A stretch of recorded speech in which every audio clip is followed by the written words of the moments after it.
Call the meeting to order for Tuesday, June 4th, 2019, the Water Pollution Control Authority and Town Council meeting at 7:10 p.m. We'll start first with salute to the flag. I pledge allegiance to the flag of the United States of America and to the republic for which it stands, one nation, under God, indivisible, with liberty and justice for all.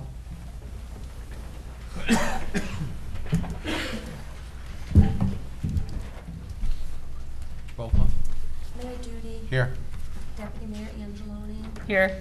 Councilor Candelora is absent. Councilor Diamond. Here. Councilor Fawnin. Here. Councilor Miller. Here.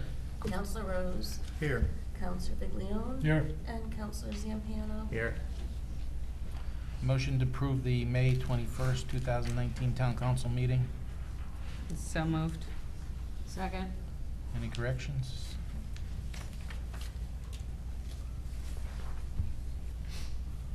Roll call.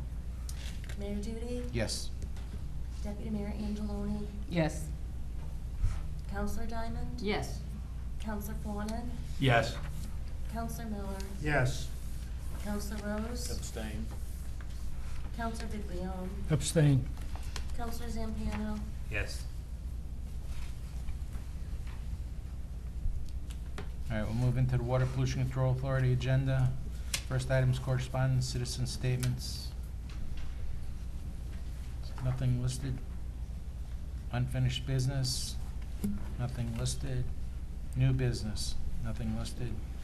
Citizen statements and petitions on the Water Pollution Control Authority. Let's move into the regular town council agenda. Reports of committee, boards, and commissions. Economic Development Commission. I was unable to attend the meeting last night, but there is a Roger Solway's report in here, starting on page 15.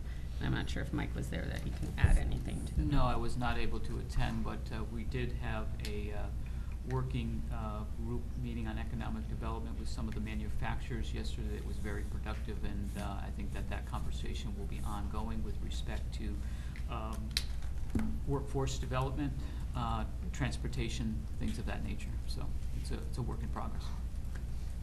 Thank you. Park and Rec? Park and Rec met last week. They had an update from the Eagle Scout, who is putting in another bocce court up at the senior center, which should be complete hopefully by this weekend, maybe into next week.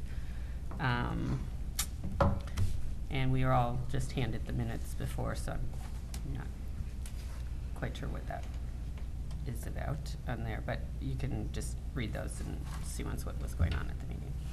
When is that to be addressed? I'm not sure. We have to put it on the agenda under new business if you want to make a motion. Okay, Park and Rec discussion. Okay, I guess I'll add it. I don't know what it is, but so I'll make a motion at this time to amend the agenda to add item 13J, Park and Rec Commission. Second.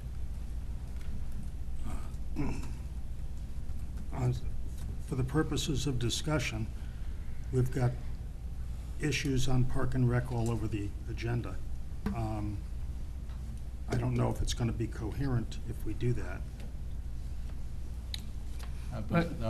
Resignations, Park and Rec resignations. We've That's got, what we're going to discuss. I'm sorry? Park and Rec resignations. You could put it under that as a general term. We'll put it under 11? Yeah. No, 13. You want it 13J under new business. Yeah, 13. So it would be 13J if we add it under new business. It doesn't really fit under resignations. Well, 13B contains a job description and another resignation. that doesn't really tie. What we want to discuss doesn't really tie into the resignations. Park and Rec Commission. We'll put.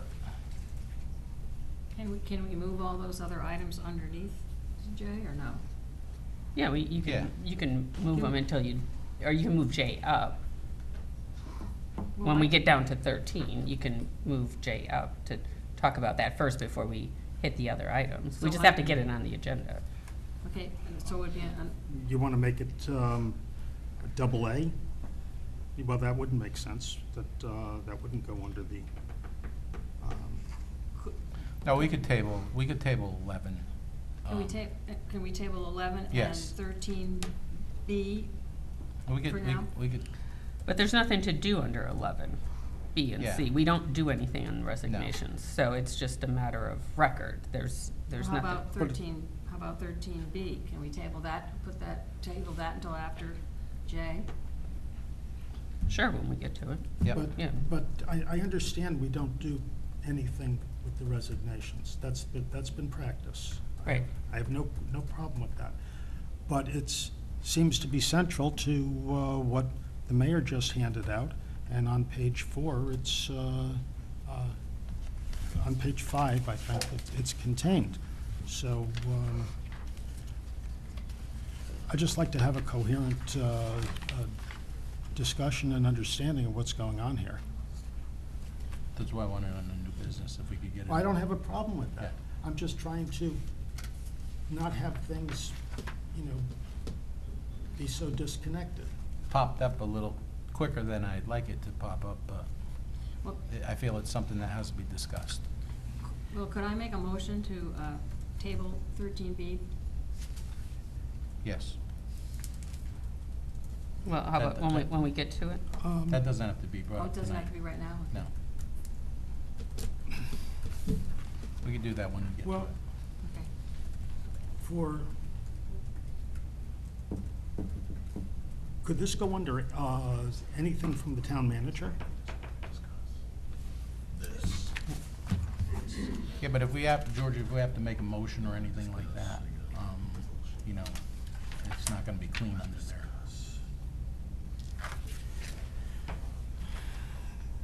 Okay, let's just, This is worse than confusing.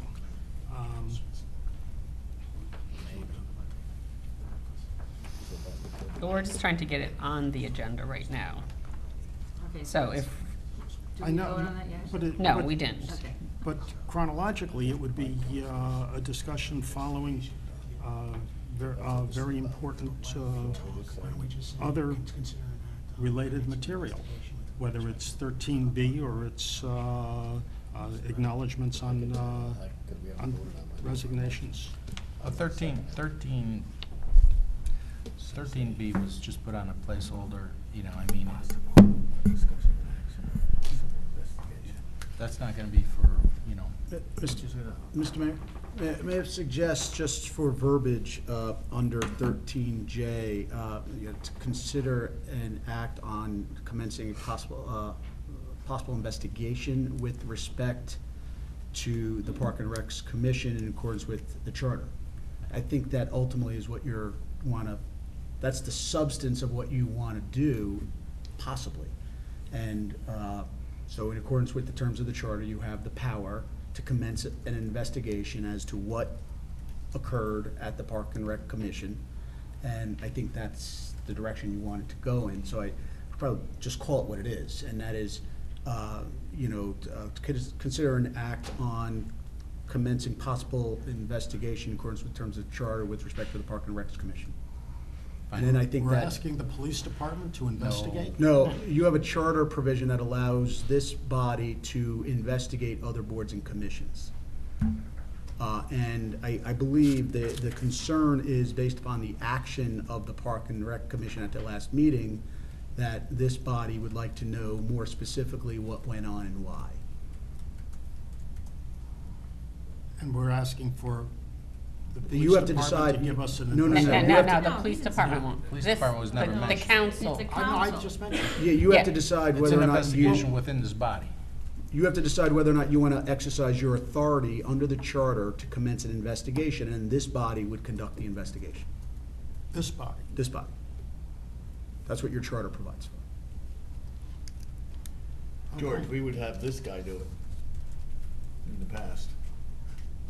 Town manager. Okay. I'm just trying to figure out, you know, what to do. I'm with you, George. I mean, I don't know what that was, you know. So it's just to amend the agenda, to put that on, so I guess we'll put it on as item 13J, Park and Rec Commission discussion to do an internal investigation. Yes. I'll pull up the charter to get these specifics. Discussion and possible action. Yeah, discussion and possible action, probably. Yeah, Well, yeah, it's under 13, which is discussion and action, so I would just assume that automatically follows under discussion and action if you add an item under that section.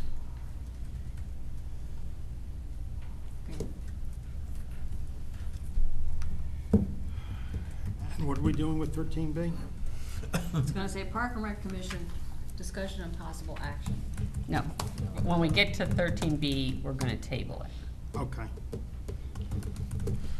That from, I guess that's what I gathered when we, so the motion was to add this to the agenda so that we can get it on the agenda and talk about it and take any action if we feel necessary. So we got a motion and we got a second. And I'll second that. Yep. Roll call? Mayor Duty? Yes. Deputy Mayor Angeloni? Yes. Counselor Diamond? Yes. Counselor Fawnin? Yes. Counselor Miller? Yes, I guess. Counselor Rose? Yes. We're not gonna find out what it's about Yes. unless we Counselor discuss it. Zampiano? Yes. Police Commission? The next meeting is Monday, June 10th. Fire Commission? Fire Commission, there was no meeting last month. It was canceled. The next meeting is this coming Thursday, June 6th. Board of Education Town Council Communications Subcommittee? No meeting? Town Planning Goals Subcommittee? No meeting. Planning and Zoning Commission? So I can't remember if there was a meeting since I went to the last meeting, so I can't really speak to if they had a formal meeting, but last Thursday night, they scheduled a walk at, to look at, there's a text amendment on the floor for farm events in industrial zones. And it was put up by the Van Wilgens, so their farm is in an industrial zone, and they'd like to do farm events, so they actually did a walk there, and then they crossed the street and walked on our parcel as well. We're not looking to do that now, but the text amendment only fits 2 properties in town, the way it's written, so they decided they'd walk our property as well.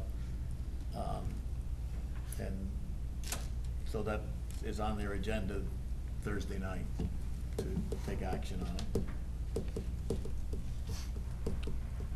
Thank you.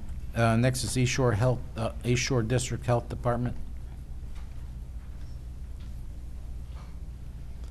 Next is North Branford Police Department Facility and Town Center Advisory Committee. The next meeting is Wednesday, June 12th. Finance Subcommittee. There's been no meeting, but I think I would like to schedule one for before the next council meeting, if we could have one on that night. And some of the things is I just, like where the fire department leases are at, because I know that was up during budget season and don't know what the result of that, that's still ongoing. And also discussion on line item transfers. To discuss possibly putting a dollar amount as to what can happen without council approval first, before actions are taken on things, so that we're aware of them. So those are 2 items that I would like to discuss, and if any other members of the Finance Committee think of anything that they would like, you can email Mike just so we can get an agenda out prior to the meeting. But 6 o'clock on, is it the 19th, is our next meeting? Is that, or 18th? 18th. Could I suggest another item for your Sure. meeting? Based on experience I've been having recently, looking at the police department's budget and hearing some of the problems, it sounds like the computer program that we use for our finances is archaic and it needs to be updated. I know that that's probably gonna be part of the consolidation, but I think that that's a very critical issue, and I think that we should ask the finance director to start looking at what other towns are using and give us some suggestions. I think it's so archaic that people are asked questions and they have to use a calculator, that our program doesn't do things when people ask for information. And I would think the finance committee would be the first step on that.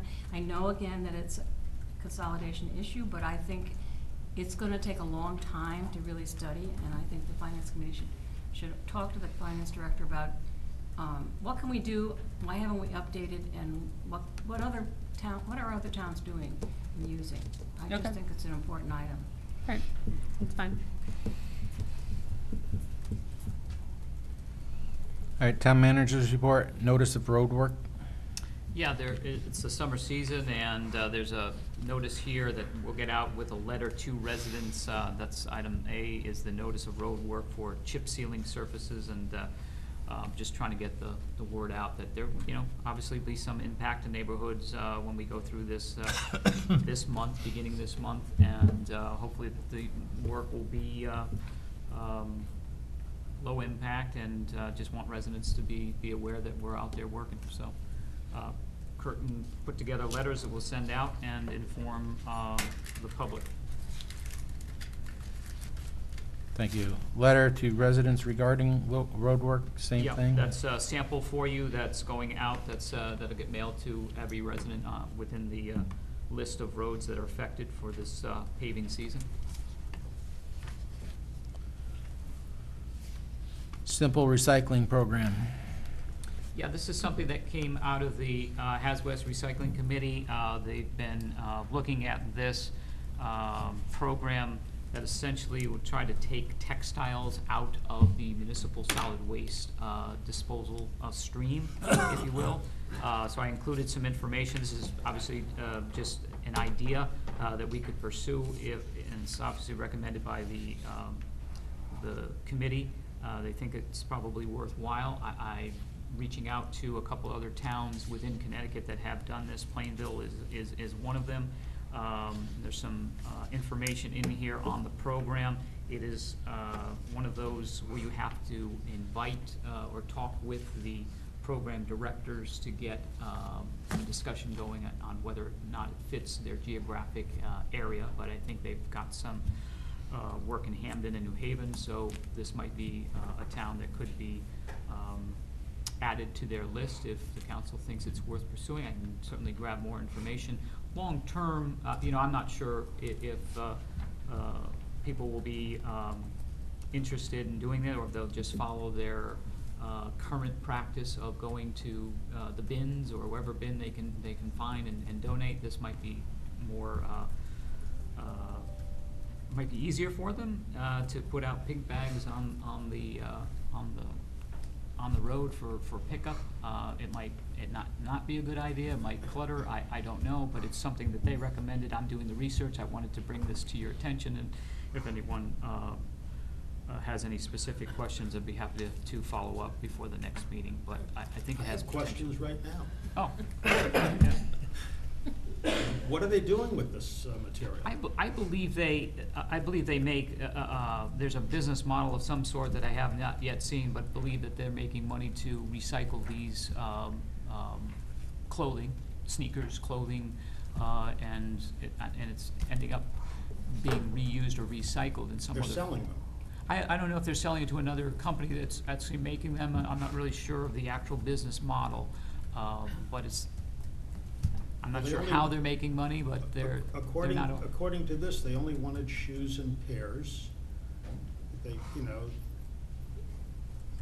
it looks like they're collecting it for resale in some way. I don't know whether we're dumping it in, some other country or in this country. Anything that gets things out of our waste stream, that's obviously a good. Yes. But This is kind of more than curious. Mhm. Council, it also generates income for the town. They pay us back $20 per ton. So they put these pink bags out, the residents put them out on the same day as their garbage pickup. And Simple Recycling comes and picks up pink bags, and they take them back to their location, sort them out and so forth. So they keep track of what they pick up in North Branford, and then it will generate some sort of income for the town. I understand that, I read it. And that's good for us, but I'm trying to figure out what the next step is, where it's going, and I think we have an interest in what they're doing with our goods. Because, I mean, people may be taking them down to Goodwill or putting them in the community boxes or something like that as a charity. But that's a charity. This is a business model we're hearing, and I'm not quite sure how they benefit. It's clear how we benefit, but I read this and I want to know. Yeah, and I'm gonna continue to reach out and talk with these other communities to see how well it's been working since they implemented. Okay. You start. Yep. And next is draft proposal amendment, chapter 193, solid hazardous waste and recycling. This is also a recommendation that comes from the committee. Apparently they feel that there's an issue with the fact that there is no enforcement mechanism to go by which to tell a resident to remove or take back their recyclable container. So they've suggested an ordinance amendment to the ordinance to stipulate that households must be removed from the curbside within 24 hours following collection. So I'm raising that to the council. I don't know that certainly pursue it. I'm not sure that there's a big problem with that we have to. So what happens if they don't? What authority would we have? I mean, there's. We don't, that's the point, I don't think there's any authority we have to, other than just to call and suggest that they take their. I mean, some people keep them at the end up near the road when they have really long driveways or steep driveways, Mhm. and they keep them up there, and they just bring their trash up there, so they're there all the time. But I mean, I don't see an issue with that based on. That's one of the items that The I'm not. blight? I have nothing to do with this Right. suggestion, but I've seen it pop up under the blight ordinances that the town attorney has circulated for the blight committee, as being one of the factors that towns have looked at. I don't know whether it's more proper there. I'd ask Mr. Marino. Yeah, it really depends on, one, because it's an issue that's specific to each community and how you want to present as a community. Some communities don't want the containers left at the curbside or near the curbside, so they're generally visible as people are driving around town. Other communities care less. Some towns, like in Orange, they included a time window when containers can be put out before collection and when they must be taken in. And I was just trying to pull up their ordinance. I believe they give constituents 24 hours to remove the containers from the curbside. And I would have to look at the ordinance. I don't recall whether or not there's a fine built in, but it would become an enforcement issue if you wanted to go in that direction. But that's how Orange had dealt with the recyclables, the containers. Others, you can deal with it on blight because, again, it's a garbage container and it should not be readily available for public viewing. Like when we deal with, in the commercial sector, we normally require that their dumpsters be screened and whatnot, because dumpsters and garbage receptacles are not something that we generally want to be staring at. The issue is specific, though, to each community. And so what is right for one doesn't mean it's right for another, so you have to make that decision. Hartford, I think it was Hartford, just made the news. They had an ordinance like this passed, but I think they had 72 hours or something like that to get the container off, and they wanted to cut it down to 24 hours because at 72 hours it's still unsightly in neighborhoods. And they were talking like a fine of $50 or, Yeah. I think they had one fine was $250, and they thought it was just too steep, you know, recommendation. So they're bringing it down to like $50. Mayor Duty, this started with Tom Hogarty, our zoning officer, and Carrie came to me and asked me if there was an ordinance for this, because they've had neighbors call them, residents call them, that they were concerned that their neighbors were leaving the trash cans out all week. They had spoken to the neighbor and asked them if they could kindly bring their trash cans back in. That resident said no, and so Tom and Carrie came to me and asked me if there was an ordinance to enforce this. I know on Route 80, when I go home, there's trash cans out there all week. The trash piles up. Sometimes it's on the ground, the animals get into it. So those totes are there 24/7. Yep. So this was something that started with zoning officer. Thank you. You're welcome.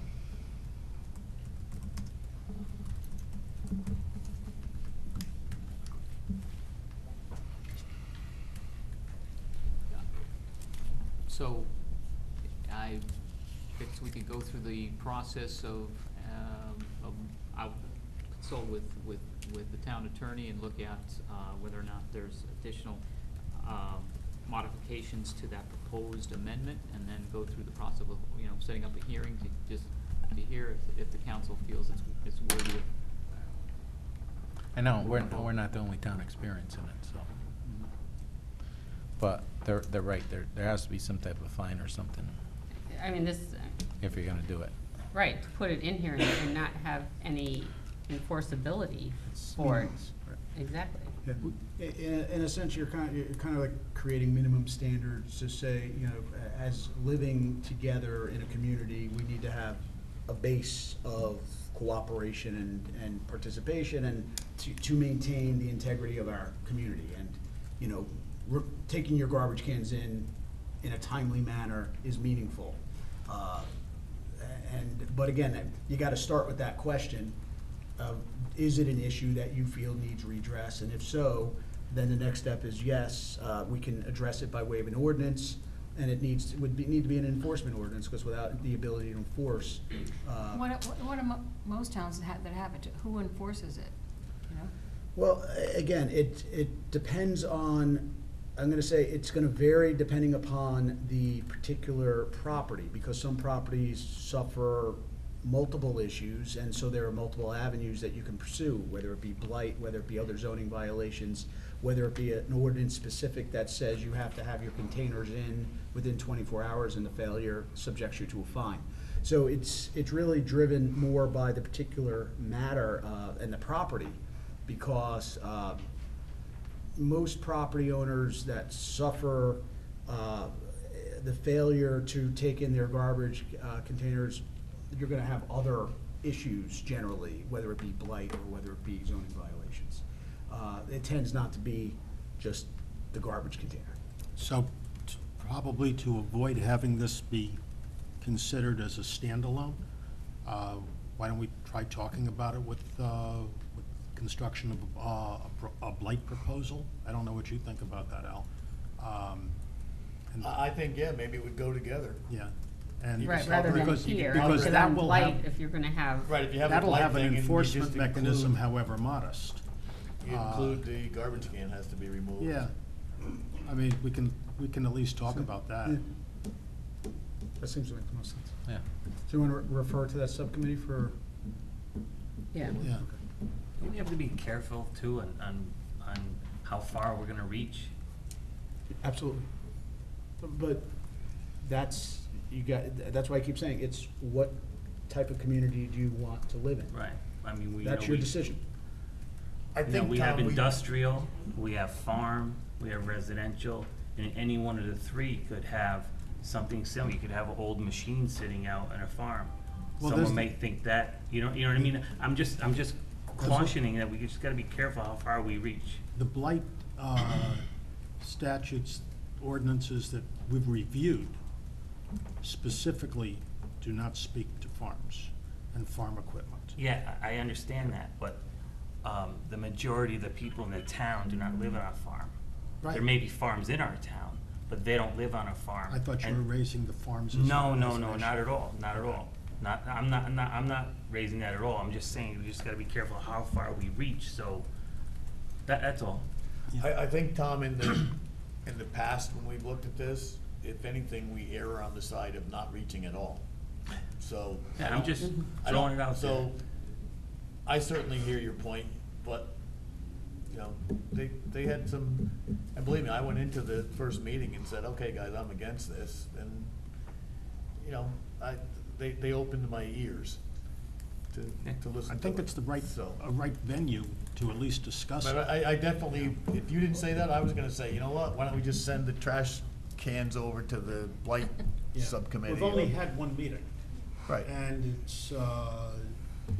set it set the playing field, and we're due back on June 16th, is it? Right before- June or July? June? June, right before the zoning meeting. Yeah, June 20th. Yes. Thank you. Another voice heard from.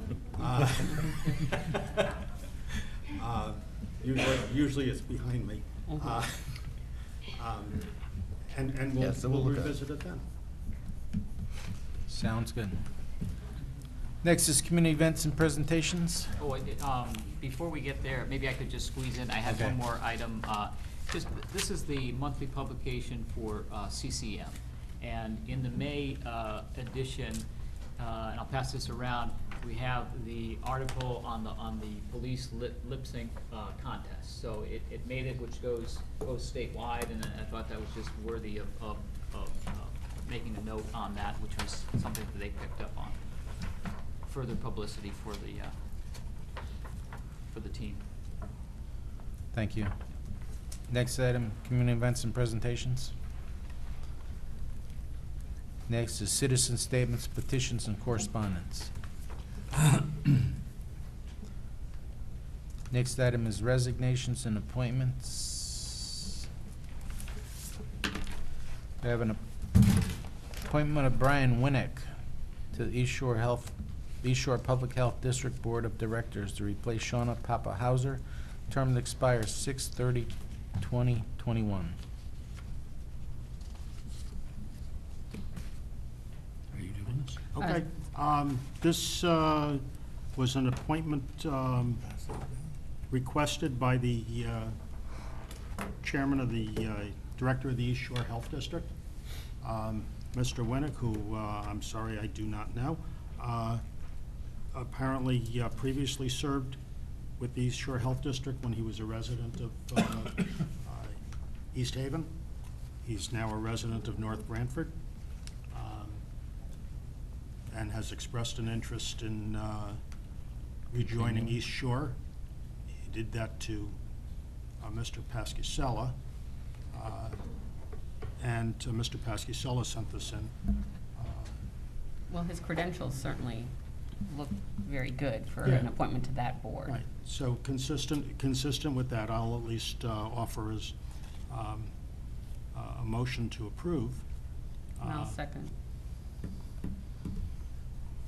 Discussion? Roll call? Mayor Judy, Yes. Deputy Mayor Angeloni, Yes. Counselor Diamond. Yes. Counselor Fawnin, Yes. Counselor Miller, Yes, Counselor Rose, Yes. Counselor Viglione, Yes. Counselor Zampiano. Yes. All right, moving on to item number 12, unfinished business, future budget planning initiative. Yeah, I had added a proposal, talking to Councilor Rose about the Atwater system, and the analysis that was done there also included a proposal, so I thought it'd be appropriate to add that to the agenda under the future budget planning initiative section, just as some, you know, we're trying to, as said before, trying to figure out what's going on there and trying to rectify that. And so this is a proposal that you could take a look at and help rectify the situation there in some way. There's something not quite right there with the system, and certainly I know Councilor Rose has a lot more to say, having interacted with the company of Adams and Sons and what they've done so far. So how we ended up with this Adams and Son, I took over a project out in Mystic. That was a house that was a little larger than our library, that was geothermal, and it was all messed up. And so this guy, you know, I met him out that way. He lives out in Stonington, and he really understands these things.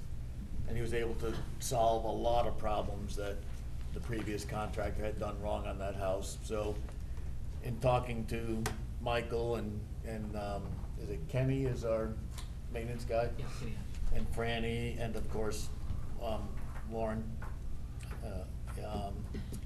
But looking at this, what day did we, so we spent a day there. When was that? Was that in December or November? It wasn't after January, because look at your I know. kilowatt hours. It's Yeah. half. So here's the thing, we found a couple of things wrong. We found the one pump, so when the geo pumps aren't running, the electric heat decks kick in. And so geothermal is great, but you need the pump to be pumping the fluid down the hole and back out. So we found at least one that maybe did 2 zones, pumps that was not running at all. So we were heating that section of the library with electric heat. But these hours, what'd you do different if it wasn't those pumps that he fixed that day? I know after like last year and the year before, you're like really conscious about your electric bill. I don't use the rated heat panels anymore, which I did in late 2017, 2018 early, but then we started just using the override for the lighting panel, but that was within the last, I'd say, 3 months maybe. But I can't imagine turning the lights So off that night, because there's a significant amount of lights left on for emergency lighting. So we're almost back to, 2000. but then like you look at 2015 and what happened in February. Right. But, you know, it almost seems like the problem is, Corrected? well, I don't know if it's corrected, but it's a lot better than it was. I mean, we used 1/3 of the kilowatt hours in these 4 months, 5 months. I don't know if something's running in the background and it kicks on and off. I mean, I do nothing differently. You know, we don't fluctuate. So we the did, like I said, we did find one of the big pumps on, I think it did 2 of the wells that was not running. So we knew that we were on electric heat. But this proposal from him, and we're not ready to, he had a proposal of whatever it was. 4,500? Right, and that's not, we're not ready to go forward with that because I'm actually talking to, so I'm talking to a well driller, and I know you guys are gonna, like, who cares? So I talked to the well driller, the guy that drills my geo wells drilled our test well, and I think I talked to Kurt about this. And he also works with this Mark Adams, and it's SEMA, or SIMA, however you want to say it. So they did our test well over here, and then when the builder got the project, they didn't bid to drill the wells, because the test well they drilled over there, it was rotten rock, and it kept caving in, and it was a nightmare. and they couldn't get, in that test well, they couldn't get, like, say they drilled it, and I'm making this up, say they drilled it 500 feet, because I think that's what most of them are. So then, the well drilling rig leaves, and you drop the pipes down, and it's supposed to go down 500 feet. In that test well, it was only going down 200 feet. So the well driller's telling me that they drilled maybe 11 wells over there, and he goes, so this is what happens. The well driller comes in and drills the wells. Then they leave.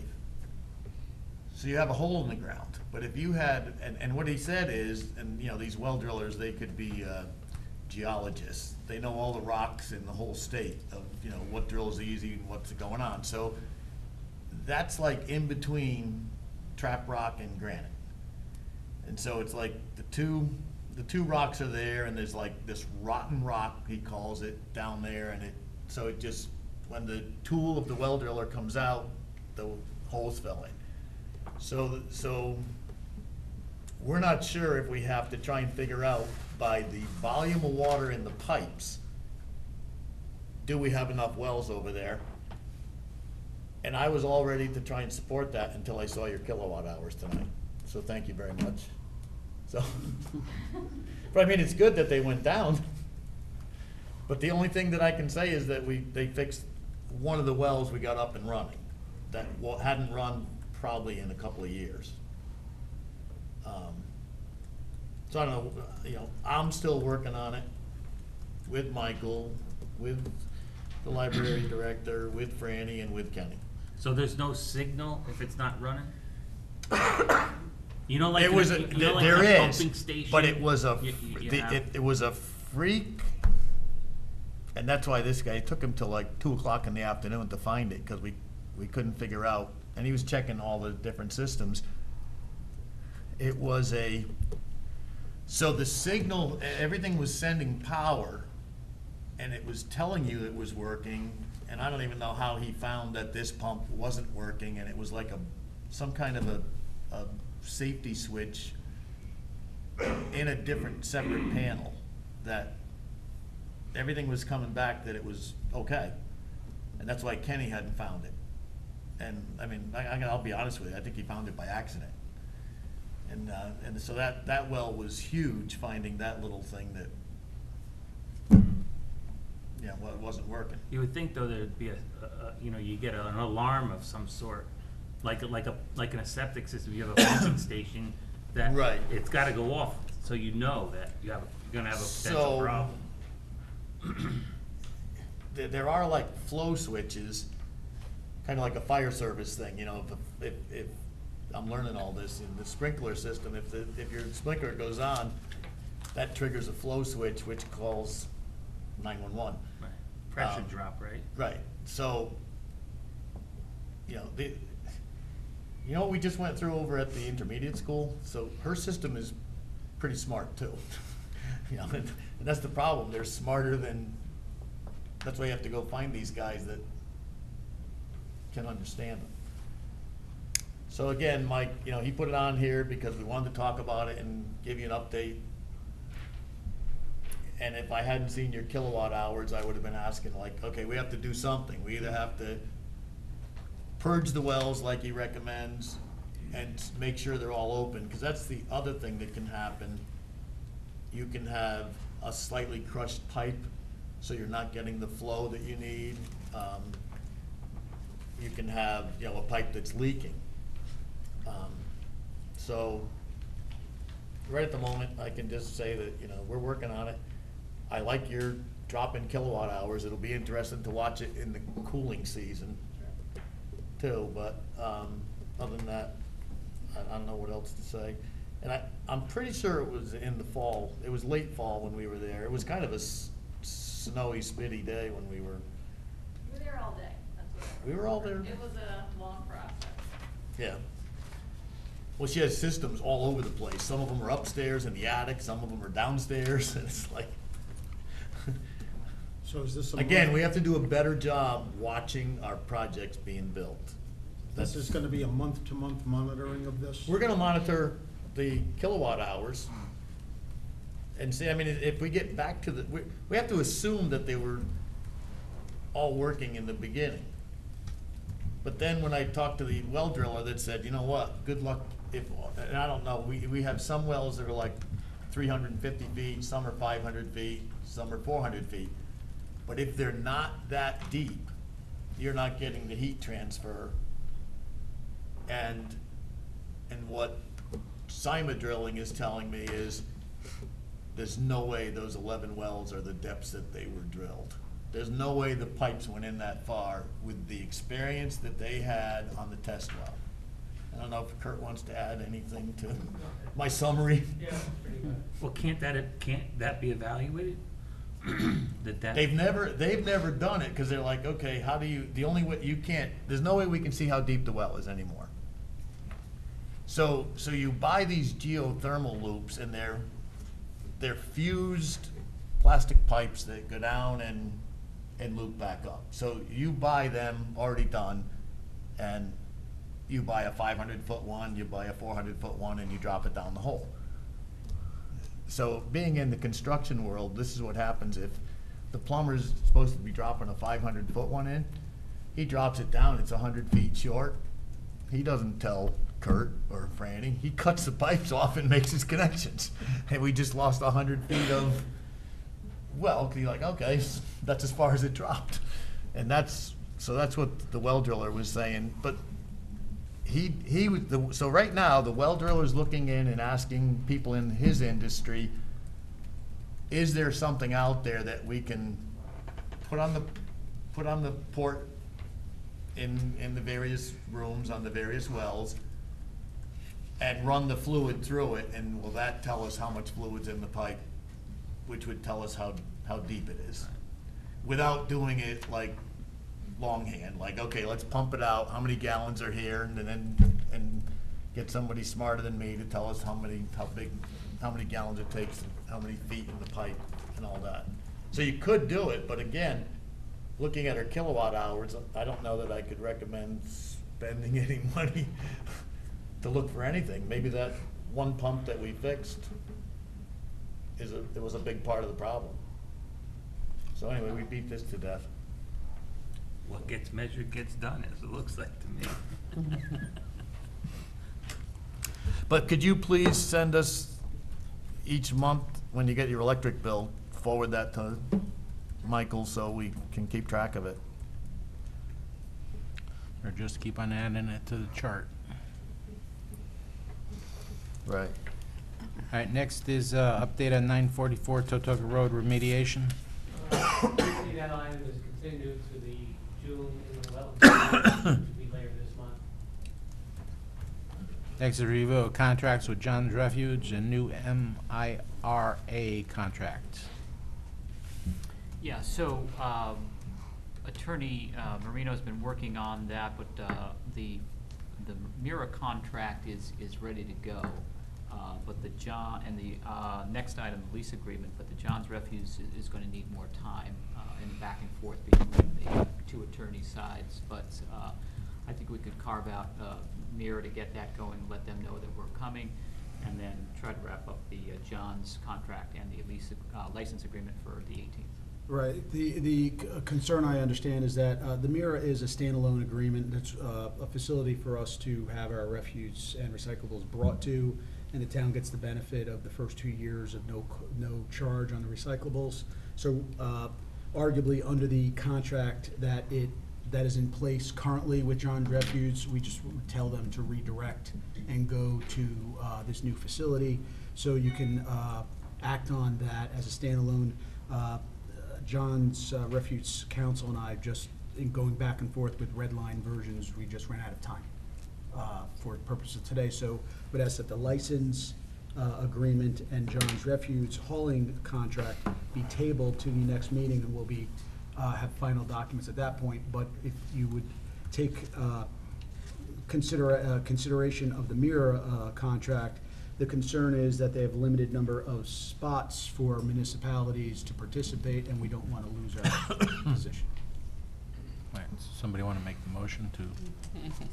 So I make a motion to approve the contract titled Tier 1 long-term municipal solid waste management services agreement for the provision of acceptable solid waste and acceptable recyclable services between Materials Innovation and Recycling Authority and the town of North Branford, as Se- presented. Second. Discussion? Do we need to authorize and direct the town manager to execute the contract on behalf of the town as well? If you would specifically authorize him to make it specific, if you're approving it and he's acting on your behalf, if you would amend your motion to include that, that would be, so the record is complete. I'll amend the motion to allow the town manager to, Michael Paulus, to, what was it, to execute the contract? Direct him To direct him to to. execute the contract on behalf of the town. Okay. You just need the second. I'll continue to second. Thank you. So this is effective July 1st? Yes. Is that it? Okay.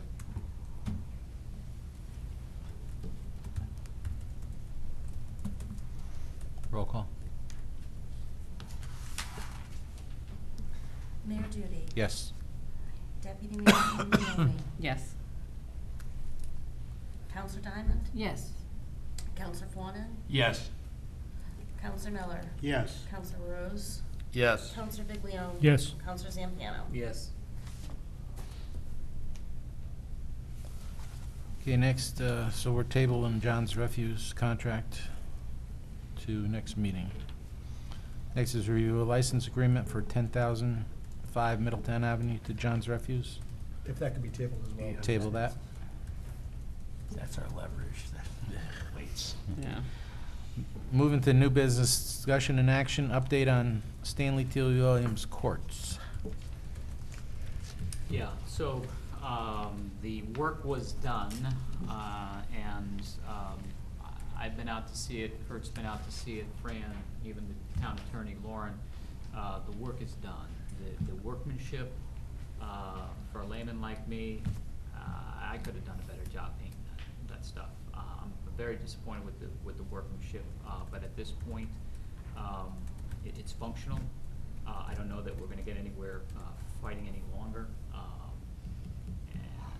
And I could be on, everybody else has seen it that I've just listed and can add their 2 cents, but, I think you get it open, you play it, and we look at, you know, touching it up, in the spring, we're looking at in 3 to 5 years, you know, doing a repaint or something of that nature, or, you know, just resurfacing it again in 3 to 5 years. But if you look at it from afar, it looks great. Why aren't people playing on these courts? The seals, the cracks are all sealed and so forth. It's just aggravating to come up after all that we went through in terms of getting them up there and coordinating and you know, I don't know, I'm frustrated with it, but I don't see any upside of getting into litigation.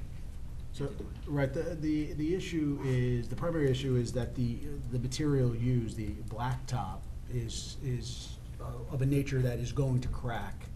And I believe it has been in place now for at least 2 seasons, or at least a minimum. Two winters. And so the cracking that you experienced is not uncommon, and it would be our burden to establish, should you want to engage in some type of litigation on this matter, that the contractor was somehow at fault or negligent, and that negligence resulted in the cracking.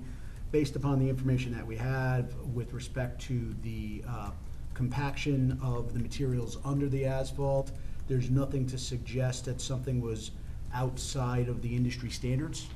Is that fair to say, Kurt? Yeah, that's correct. And I'll just add, yeah, the compaction test was done. There was a couple spots, under the net was the biggest thing, because you had dissimilar metals. You had the post and the anchors that were inserted in the concrete, so that's where most of your cracking is going to occur. There was a section where the contractor or the Tilcon uses recycled asphalt, and there was one little bad piece that they cut out. I think that's that squiggly picture you saw that in one of the photos. So they took that out, patched it, and most of the other ones are more hairline cracks in the in the surface coating, the painting coating. They didn't actually, a lot of them didn't go all the way down into the pavement. So they sealed those, we had them seal them all with the acrylic crack sealer and then paint them. They missed one spot with the paint, but again, I've got to agree with Attorney Marino. It's just, it's ultimately it's the life of the type of surface we have. The best thing we can do is get out there and play on them, use them. There's a few, like Mike said, aesthetically, you look at it from a distance. It's when you look down, you can see dissimilar colors where they patch the paint. Because the paint is faded over time, you get a little dirt on it or something, so you see the dissimilar color. It's all playable. And I think that's the point, that best thing we do, we made the investment in them, would be to get somebody on there and playing them and using them.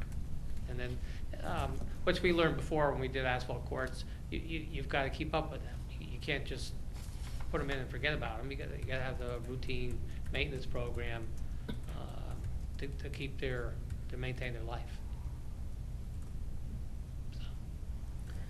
So is the screen up, the divider screen up, are they open?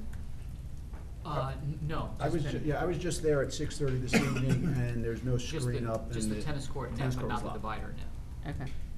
But I think that there's and Lauren can speak to this, that subject to the council's given the green light, we'll open it and Fran can put the divider up. The divider is not up because after we saw the craftsmanship and the workmanship, we wanted to bring it to the council for your approval before we accept it, because it is horrendous. So I didn't want to put the net up until you guys said we're not doing anything further, and then the net will go up. But we've been waiting until you guys said it was to go. Okay. But did I hear correctly, Mike? You said that we're gonna have to resurface it in another 3 to 5 years?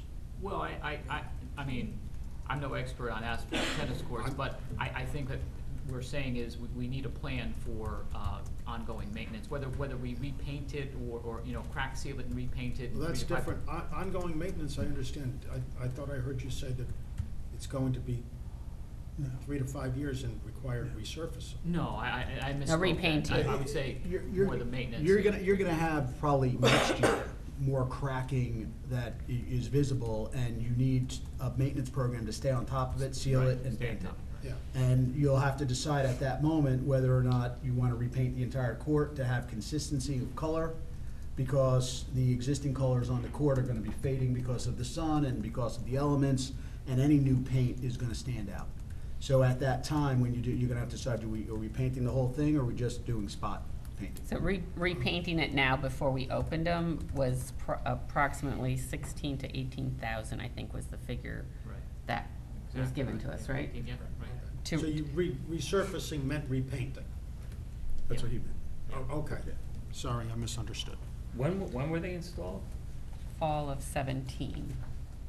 Oh, is it a long curing process? No. No. No. What does it mean? There were some contractor issues. Oh, okay, I was just. But But they haven't been opened yet, so that's, do we have a bond on this project? Very wide. So I'm just wondering is, why don't we just take so we hired a new court, and I'm okay with having to caulk the cracks and everything for this 2 years later, but do we wanna pull in, this is for you, do we take money from the bond? well, Or the pull the bond and make them paint it? well, they, Because we should be getting a new one-color court when they're finally turning it over to us. Now, did we do anything wrong why they couldn't turn it over to us?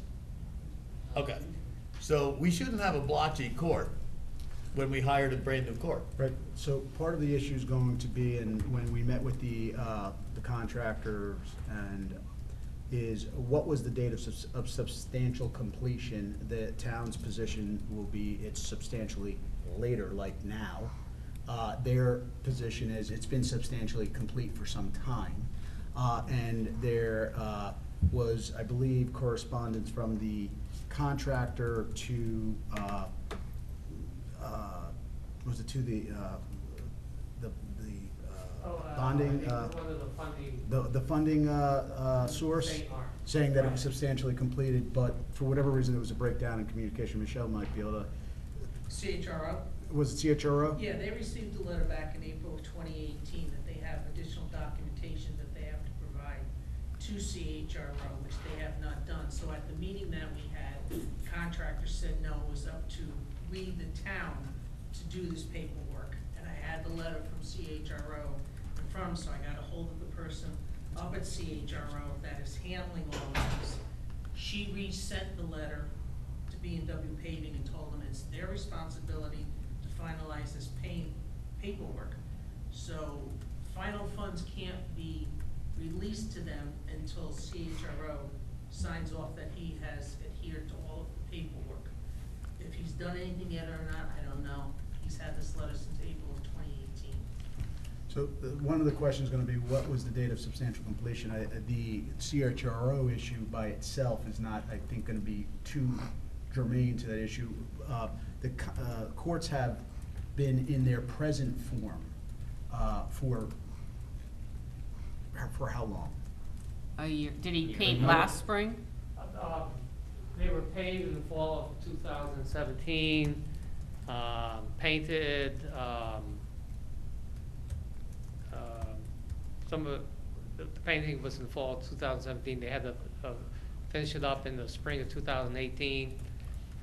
And the issue that even added to it is we're pretty well, they had patched it last summer, and then we told them there was one area they had to touch up, and somebody from the contractor messed up the blue. They tried cleaning the blue inbounds where the tennis court was. For what reason, we could never figure, and they made a mess of it, so we had them redo that, because that was unacceptable. They made a mess of something that was okay. Why they did it, I don't know. And that held up, that kicked us into over this past winter, because they had to do that. They finally did that in the fall, and they had to touch up the lines again this spring. So it's been one thing after another. It just sort of held up the playing on the courts. And the concern, I mean, the concern is if you keep chasing it, and I'll have to leave that to the legal minds, the pavement just gets older. I mean, and we're chasing something that's always going to be. So, right, so it's one of the questions going to be, at what point were the courts in a condition where they could be used for the intended purpose, and does that therefore qualify them for substantial completion? Or is what Kurt is saying, which are legitimate concerns raised by the town as to the workmanship and what we expected for what we paid for, whether or not those which are more aesthetic in nature, they're visual, the difference in paint color and whatnot, if they did not interfere with the ability to use them as they were intended, then does that affect the substantial completion date? And that's ultimately what we would be arguing and litigating over. So your cost, currently I think you have $18,000 or $19,000 on retainage. And when we met with them, we believe for the crack sealing and painting, we were at a figure of about $1,000. We were going to say we'll just deduct that from what we owe you and do it ourselves, because we didn't have the confidence necessarily that they were going to do it. They then said they would be out there the next day getting it done. So I believe that they were the next day and the day after they were on site trying to get it done. I agree with the town manager in that when I looked at it tonight, it is poor quality. There's no pride in workmanship. There's a patch without the smoothing off of the patch, so it looks like almost like we took a spackle, a knife, and you just put spackle on the wall and didn't know what you were doing. That's what it looks like, and so not what I would expect from a workmanship quality standpoint, but I don't believe it would affect usability, and so that's going to be the issue. But aren't you also buying a look? You are buying a look, right? And the question is going to be then, was the cracking attributable to their workmanship, or is it just because that's what these black top courts do? And I bring it back to the compaction rates, and we have no information that I've seen that says that this work was not done within industry standards. I'm not talking about the painting. The painting is a different issue. I'm talking about what resulted in the cracking seems to just be, that's what blacktop courts do. Right, but, so, they didn't do a good job with the pavement, because, like he always does when something like this, Franny called me and said, Al, come on up and look at this pavement job, before it was painted, and it looked like hell. And there were areas that they didn't, we're gonna go in and they fixed, and we can put a torch on it and heat this up and re-roll it and all this crap. So, if it was mine, I would take the 16,000 out of the 19 we owe them, get it painted and say, see you in court. Because I think we bought a brand-new court, and, I don't see what the downside to that is. That, one of the approaches we discussed is let them sue us. We have the retainage, we can take the position that. And maybe we do this, we just keep the retainage, open it up for this summer, and then this fall, we get it. Grind it and- Caulked and painted and whatever. But I do want us to all learn from this, because this was like $100 and how many $1,000? And if you all remember, for $50,000 more, we could get the post-tension concrete. That down at Coulter Field is over a swamp that used to have problems with the asphalt, and we should have spent the $50,000, and then we would have had a 30 to 50 year court anyway, or maybe a 100-year court. Time will tell. But Yeah, there's no difference. we gotta stop, where our ground is so wet, and I know it's like we can't throw out $50,000 like it's nothing. But it's better to have spent 180 and had something that'll last 30 or 40 years than to have spent this, and now in year 2, we've never played on it, and it's a mess. And it's gonna just get worse. Absolutely. So let's not pave it again in the future. But I think we can caulk and paint for probably at least 10 years. And I haven't gone to look at it and see what it looks like now. And again, like I said, there's some cracking in the pavement, again, primarily under the net, and there was a bad spot. A lot of the other stuff appears to be more on the coating level, layers, because it's too cold to paint, and the neck, that breaks apart, it looks like a seam. Did the asphalt come from Tilcon? Yes. And did Tilcon go out and look at it at all, or not? Contractor never called them in? Too late now, anyway. But so it has been caulked and, right, so all the cracks are fixed right now. So it's playable but ugly? Yeah, yeah. Yeah. Well, I would say yes. So I would play on it. Let's put the nets up and play, as long as the cracks aren't that big. No, they're all It's sealed not a and split. safety issue or anything like that, again, It's if just you look, aesthetics. see there's a patch, and that's. Yep. What happens if we hold that retainage until the end of the summer or see what is going on and then decide? I'm gonna, Yeah, well, eventually, what will happen is, the contractor will expect payment, and when the town fails to make payment, I suspect the first order of business will be for us to receive a letter from someone, whether it be the Probably a contractor lawyer. specifically or his counsel, that says, you owe us money, and then that will start the dialogue.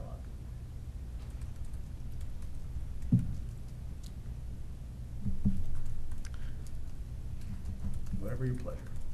It won't take his attorney long to eat up that So you're 16,000. telling us not to, you're telling us we should pay them? No, what I'm saying is, I would not engage in litigation over this because the cost of litigation will likely exceed the claim.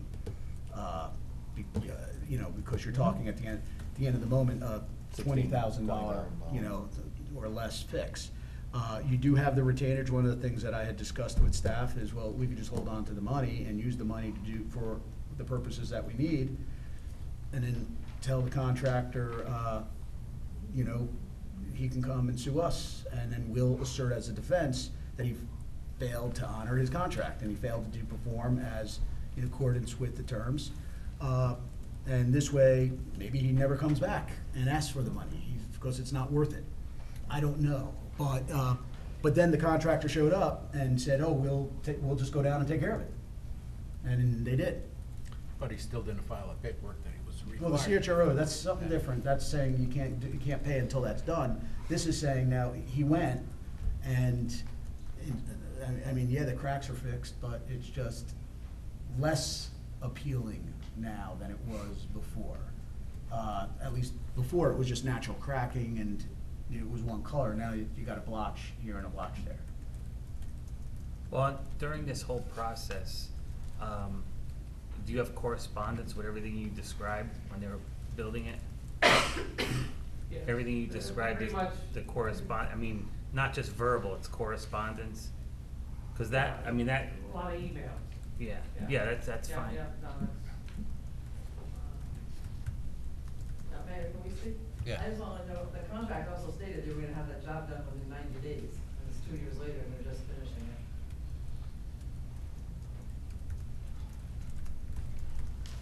I think that was probably up to us, we didn't hold them to the 90 days. But I mean, how late in the fall did they Well, pave it? Probably when it was too It was cold. probably October, you know, so we kicked it over to last year, and then they had the mess with, when they redid the blue paint, when they messed that up, that sort of threw the rest of the summer off. It just, one thing, they were working towards it, or always, there was indication they were working towards it. But everything just. See, I don't know how a tennis court can be substantially complete if you can't play on We never it. issued a substantial completion. We never Right. did. Right. I mean, we argued that. Well, the question's gonna be, why couldn't you play on it? It wasn't played on because we kept it locked. The court was lined and painted, we just wasn't to the standard that we felt we paid for.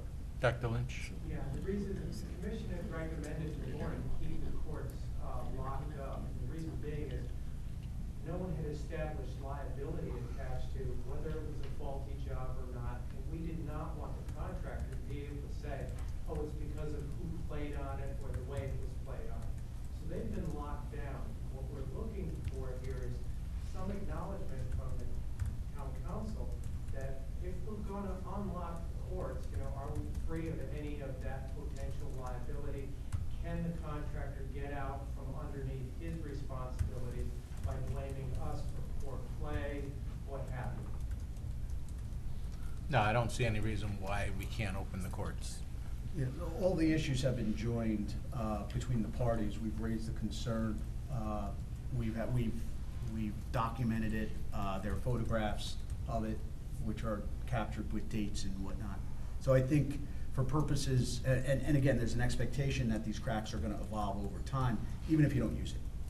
So there's no good reason I can see as not to start using them. Good. It's difficult, I think, for us to make a decision based on what we're hearing verbal representations as to what was and what was not done. The only thing I can conclude from what I've heard tonight is that the administration of this job was probably as spotty as the work product itself. With that said, it seems to me we've got to make a decision. And I think maybe the approach is to go back to the contractor and say, it still looks awful. You haven't really brought it up to the standard we expect. We owe you $19,000. We'll pay you something, 50%. Call it a day. Let's exchange releases and we'll move on. It doesn't sound like we're satisfied no matter which way we go. So I think if there's some sort of settlement with this contractor, it creates finality. We use the courts and we deal with repairing them or upgrading them as we need to a year or two hence. And when we were talking initially, that's the 50% mark was more or less what we were kicking around as saying it made sense. But again, until there's the ask for the money to be released, which we couldn't do in any way until the CHRO's issue is resolved, you know, we can start saying we have 100% and let them make demand on us. And then we can resolve it at that point. I think that makes absolute sense because just the cost of litigation itself doesn't make sense. And for the amount of repair work that you can do with 50% of that money, which, you know, based on the current estimate, it was $1,000, you would get approximately a decade's worth of patching.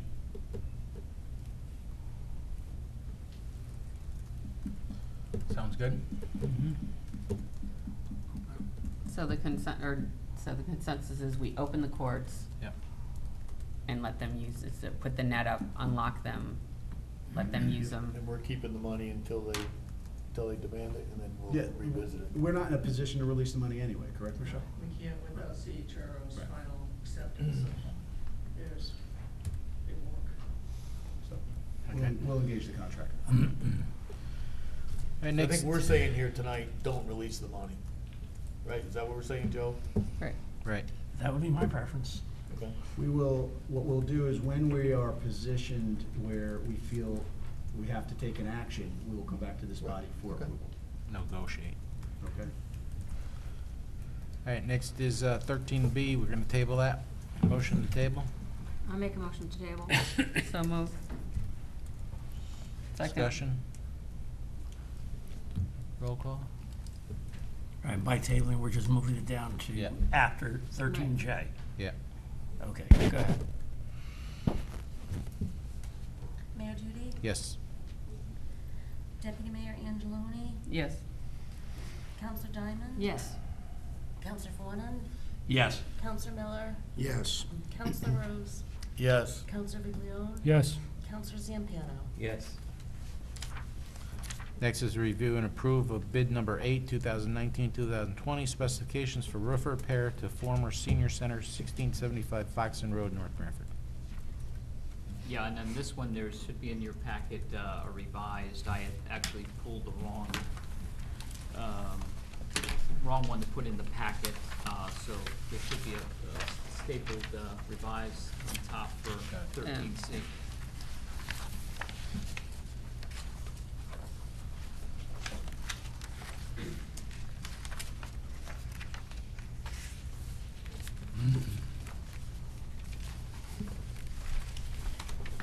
The first one had geeks in it, so those, the new one, without geeks until town council. So that's the only difference between Yes. what's in our package? Exactly, yeah. It was just Okay. So motion approved. So somewhere in here, though, it is talking about snow guards, and there's some typos, because they're called now guards. But where in the specs does it tell us how many snow guards and where they go?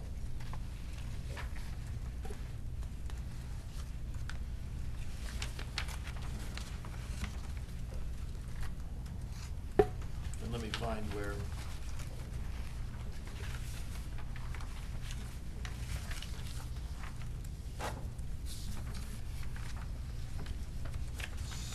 It's under submittals. Prior to starting work, the roofing contractor shall submit 3 copies of technical data on roofing materials, gutter systems, insulated nail boards, and snow guards. So is that like boilerplate, or are there snow guards on the building now? I don't know if we're getting these specs. I don't think there's any snow. I don't think there are, but are they a good idea? Like, do we have, if there's a ramp under the eaves and it's a steep roof, should we be putting snow guards on? Although, like, snow guards are really more important if it's a metal roof, because the snow just releases and dumps, where on an asphalt roof, it typically doesn't slide off in a 1-ton chunk.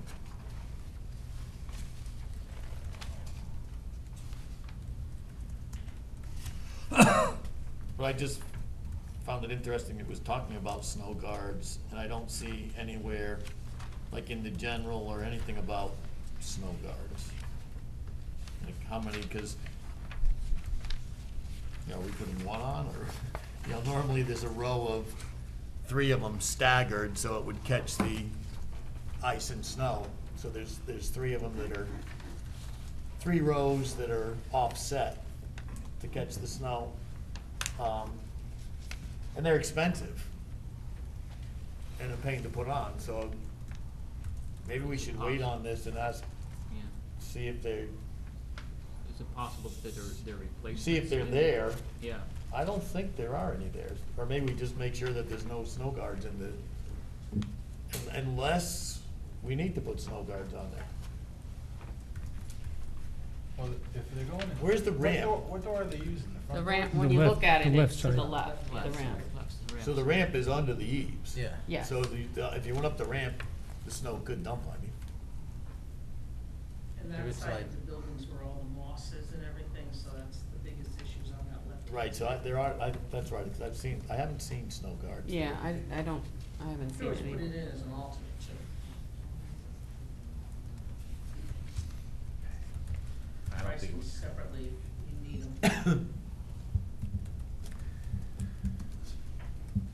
And you can add them on too, but I mean, I guess if we haven't had them, but the building, be cheaper to build a little, yeah.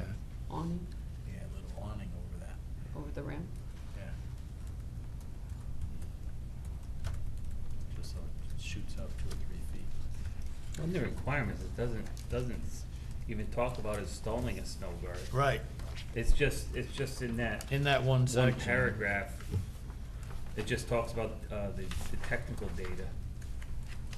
So it's just like boilerplate or something.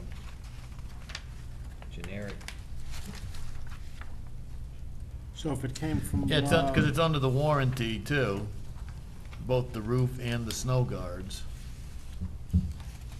But if the verbiage came from Public Works, then we should ask them what they expect, how they see it used, what they expect, and then have the language reflect that. And this came from your office, right, Michelle? Not from Public Yeah, Works? Well, Fran gave it to me. Oh, Fran gave it to you. reviewed it first. and Doctored it up and I typed. So we need to ask him what he had in mind. No? I think we should talk to Fran about it. We could hold off, Yeah. table it till the next meeting. Yeah, we meet in 2 weeks, right? Yeah. Right. So we don't make a motion to table it to our next meeting? So moved. Second. I mean, they're not a big deal to do, so Yeah. I'll go out with Franny and we'll figure out whether we should put them on or not. Like I said, Al, if you want. you And can then we'll do it call as a- them out, too. an alternate pricing. I'm used to doing them on a slate roof where they're solid brass. You know, we can get away with aluminum ones, Yeah. so. We want the brass ones. Okay. And somebody's gotta get up there and polish them. Roll call? Yes. Mayor Duty. Deputy Mayor Angeloni. Yes. Counselor Diamond. Yes. Counselor Fawnin. Yes. Counselor Miller. Yes. Counselor Rose. Yes. Counselor Biglione. Yes. Counselor Zampiano. Yes. And next is a review and approval of RFP number 5, 2019-2020 specifications for painting the former senior center, 1675 Foxton Road, North Branford.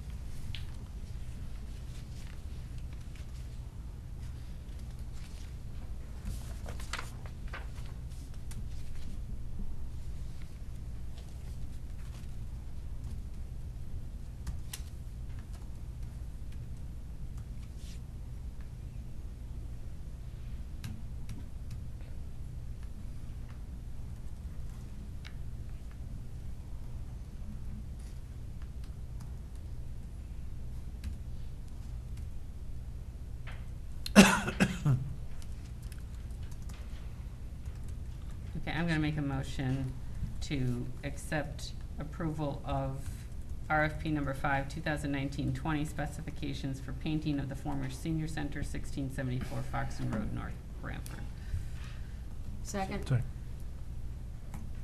Discussion?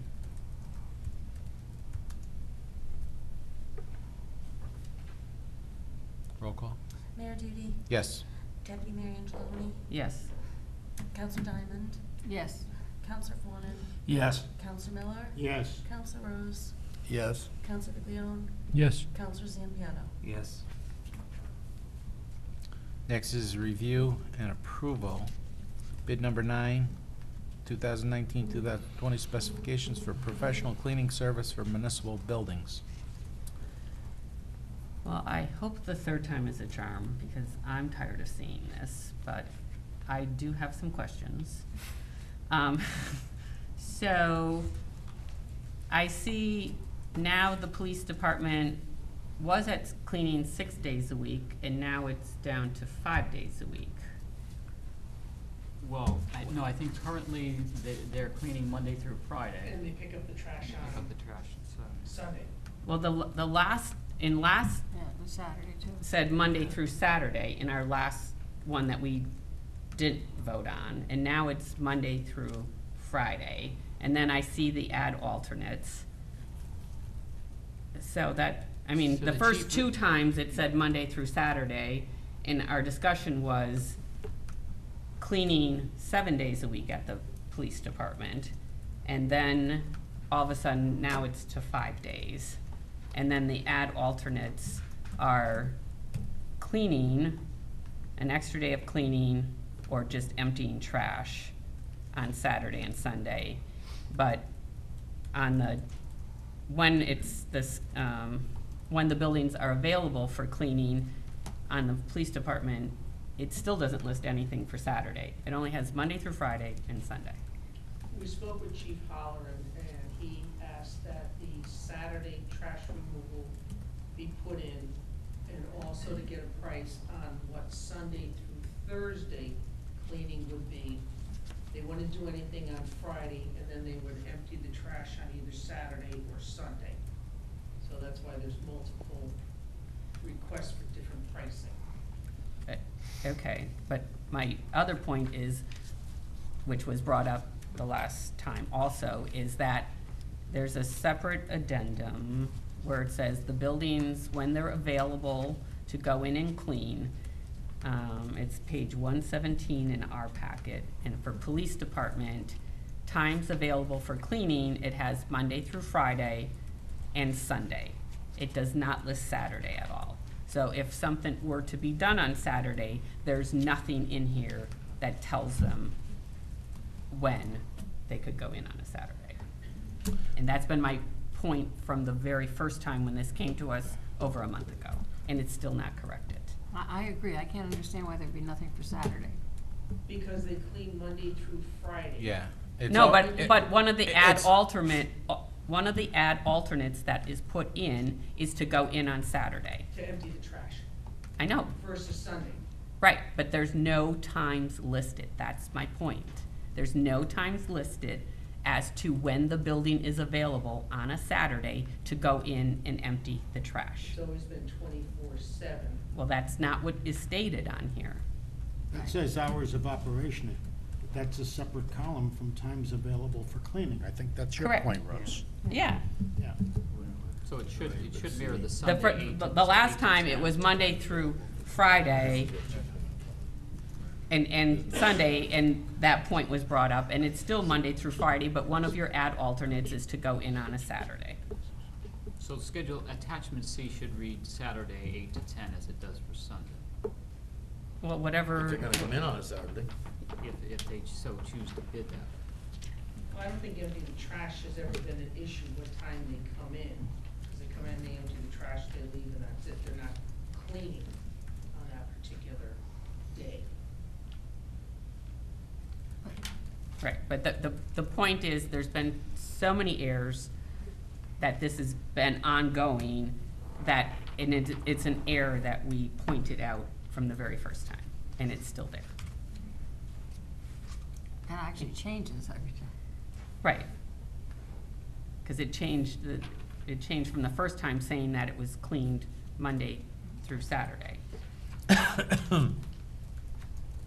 So, I mean, I do know the language was cleaned up about the term of the contract. So that was cleaned up on there. Now, does this bid spec, does this become the contract? I mean, or is there a separate contract that's generated after the bid is approved? Yeah. That's it? Well, so then that's even more reason why these, if this becomes the contract after the bid, that the town attorney should review this before it comes to us. because if this is gonna be the contract, and it's also the bid that goes out, we just need to make sure that someone else has reviewed this, Attorney Marino did. just this last time, I believe. And Right, that's no- why the contract terms was changed, because it was brought up that it didn't make sense. And again, on certain issues, you know, like that one, it wouldn't necessarily, it's a matter of attention that I might put a highlight on, but not a matter of law for me to make a decision on, like the contract language that I changed. So I thought that the chief, the timing, whether it was a Sunday to Thursday or Monday through Friday, that was gonna be ultimately up to the chief to make the decision, and, because I had inquired about that, but that was the response that I received. So if he chooses to go Sunday through Thursday, then Kevin said that they would then do, so there wouldn't be any cleaning on Friday, so you have 5 days. They would have the trash emptied on Saturday, that's why that extra line was there. And as I said to him, when you're working on the weekends, you're paying time and a half, so the chances of them cleaning Sunday through Thursday is going to be more expensive versus Monday through Friday, which is their normal schedule. So, but he just wanted to get pricing, and then he would decide which way he wanted to go. Rose, for the purposes of this, if we changed on page 1, as you pointed out, that, and just to combine Saturday and Sunday for the available cleaning times, that wasn't page 1. I lost where that was. But that solves the problem, and what, Yeah, you know, I mean, that's just the one thing. You wanna make that ad right now? On this attachment C. It would be attachment C, building schedule, add Saturday and Sunday, 8 to 10? whatever. that- Yeah, where it says 8 to 10 for Sunday, we just make that Saturday, Sunday, and that solves, Yeah, I know, I know they're easy fixes. It's the frustration of it keep coming back to us. I understand. After we But there's keep nothing else mentioning. that needs to be fixed. Correct. We Right. can, I'll make a motion to approve bid number 9, 2019-20, specifications, professional cleaning services for municipal buildings with the corrections noted. Second. Discussion? Roll call? Mayor Duty, Yes. Deputy Mayor Angeloni, Yes. Counselor Diamond. Yes. Counselor Fawnin, Yes. Counselor Miller, Oh, yes. Counselor Rose, Yes. Counselor Viglione. Yes. Counselor Zampiano. Yes. Next is a review and approval of RFP number 4, 2019-2020, specifications for painting of Auger House.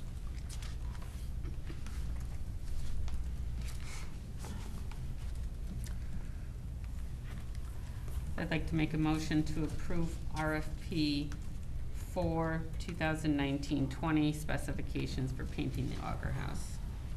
Second.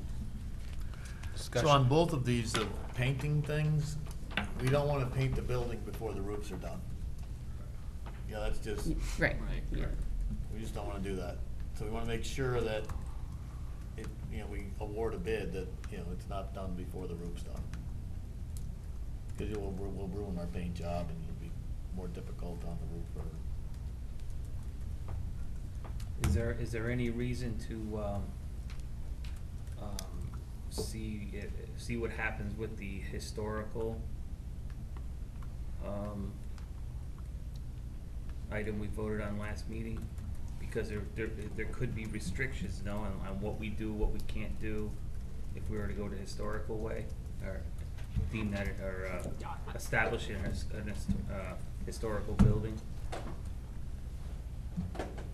I can have Terry check with that, but my understanding, what little I know of that process is that it would be, if you were, it wouldn't be prohibited to paint. If we're going, and I think, you know, just repainting it the same color essentially versus trying to say that we wanted to vinyl side it or something like that. Yeah, I'm just asking, Yeah, I we know can- that they we can do confirm put that. restrictions on what you can do, I think they do anyway. Yeah, they can, and sometimes do. But painting the same color, light color is I'm sure permissible. I'll have Carrie make that call. And it's got asphalt shingles on, so you're just taking those off and replacing them, so. Changing kind? Cool, changing kind, yeah. Okay, just thought I'd bring it up. Roll call? Mayor Duty. Yes. Deputy Mayor Angeloni. Yes. Counselor Diamond. Yes. Counselor Fawnin. Yes. Counselor Miller. Yes. Counselor Rose. Yes. Counselor Viglione. Yes. Counselor Zampiano. Yes. Next is review and approval of bid number 10, 2019-2020 specifications for a roof repair to the Auger House. So we need to table that one I was too. gonna say, it's the same. Not only that, the more time I have to read it, it's, you know, it's full of typos. And, you know, there's a reason that bid documents have to be accurate, because savvy contractors look for holes in the drawings. And so, like, the three letters of GAF, we have GAF roof shingles, and that's, or equals. But then we have GAS, ice and water, which is supposed to be GAF. And it's in both. I just went back and looked in the other one. So what we're doing is taking the standard that we're setting, and we're not calling it the standard that we're setting. So, you know, and we still have the same snow guard issue here, but, you know, I gotta tell you, Michelle, you gotta get these things correct. You gotta proofread them. We see this over and over again, and I don't know whether it's your problem, Michael, or it's her problem, but this is ridiculous. Getting to jump on with Rose about the same mistakes coming back to us over and over again, but we would not want to put either one of these roofing contract bids out. So we have to wait on that. I make a motion to table? Second. Discussion?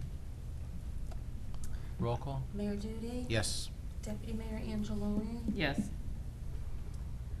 Counselor Diamond. Yes. Counselor Fawnin. Yes. Counselor Miller. Yes. Counselor Rose. Yes. Counselor Viglione. Yes. Counselor Zampiano. Yes. And next is review and approval of RFP number 6, 2019-2020 specifications for professional service, municipal and school district financial and HR operations feasibility study. So moved. Second? Discussion? So we just wanna, I guess I wanna just let everyone know that the reason that we're putting out an RFP on this is, personally, I feel my qualifications are not up to where I could go in and assess this position myself.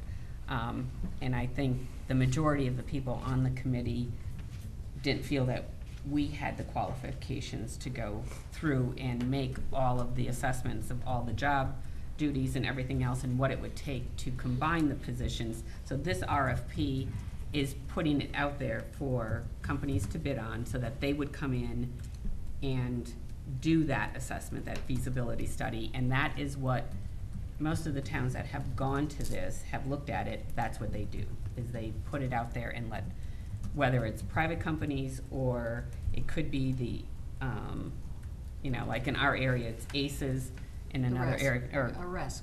is a RESC. So CREC did it up in a section, I think Plain, Canton. ACES is our RESC, so, you know, they could very well bid on this. CREC could bid on it too. So it's both private and public companies that would put a bid in on this. And that's, and we did allocate money in the capital budget to address this issue. So that's what this proposal is for here.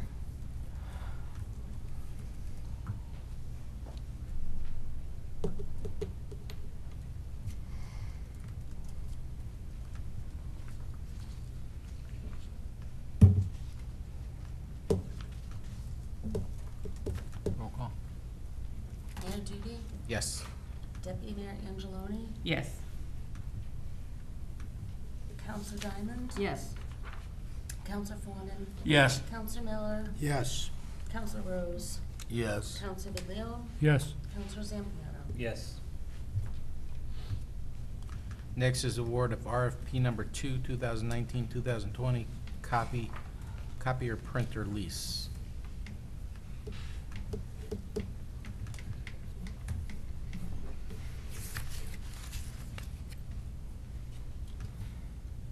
Okay, so, CBS is the,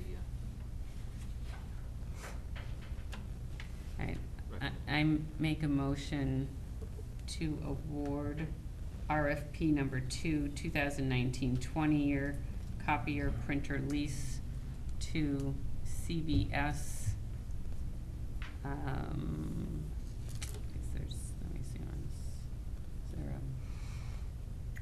just trying to see a monthly, no. Lease costs monthly 14 units.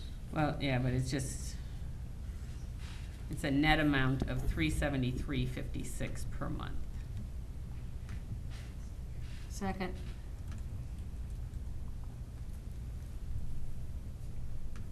Discussion? Yeah, why are we getting this credit of $204.50 a month only on that particular proposal? We have a print management system with them currently, and part of their proposal was that if they were awarded the copier bid, they would offer the town a savings of another $2,454. So that's the $204.50. $204.50 a month, okay, all right, thank you.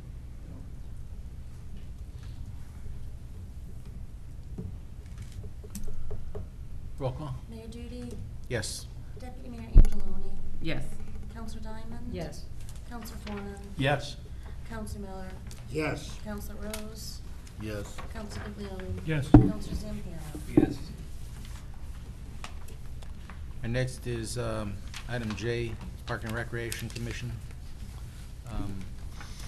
I had this put on the agenda because I heard some rumblings at the Park and Rec Commission that two longtime distinguished members resigned. The public Park and Rec director resigned. And in the minutes, I saw a comment from member Torino requested an update on where they stand on the budget and stated that they not give any money back and he would prefer that they go over budget. So with those concerns, I felt that this should come back to the town and either we talk to that member, we do a little investigation of that member, because commission members especially should not be making comments that we overspend budgets. So this is why I brought it up to the council people today. I think another. And we have Dr. Lynch here, and we have the Park and Rec director here, that if, I'd like to hear from Dr. Lynch, why he felt the need to resign. Well, if we're gonna do an investigation, I don't think we can have him talk to us publicly. Well- And I guess I would ask the attorney on that. I mean, I guess it's ultimately what is the direction you intend on going? You have the authority under section C48 of your charter to investigate any board or commission. And do you want to do it in a formalized form of an investigation? Or like, what is the intended path, I guess, would dictate the process? Is it just to understand what happened and just as a matter of understanding, or do you feel you require some type of redress where you want to do something? And if you feel that, then I think you want to afford everyone a fair opportunity to come before you and present their position. For people to resign, there's gotta be just more than, overspending the budget. I feel there's the problem Sure. within the commission or department, and I'd like that looked into. Sure, and then that would fit within your, within your authority under the investigation section of the charter. And you'd probably want to do it in a more formalized way, just so that everyone involved has a fair opportunity to present. You know, you have a fair opportunity to ask questions of everyone, and they have a fair opportunity to respond, as opposed to just, you know, I think that makes the process more pure from an investigation standpoint. But it is a public meeting. The public doesn't have a right to speak, but they can speak at the direction of the chair. So that whether or not you proceed by talking tonight, I would say is up to you, but there is a process. There's no actual process associated with the investigation. The charter does, all it says is you're allowed to investigate, and you have the power of subpoena if you need it.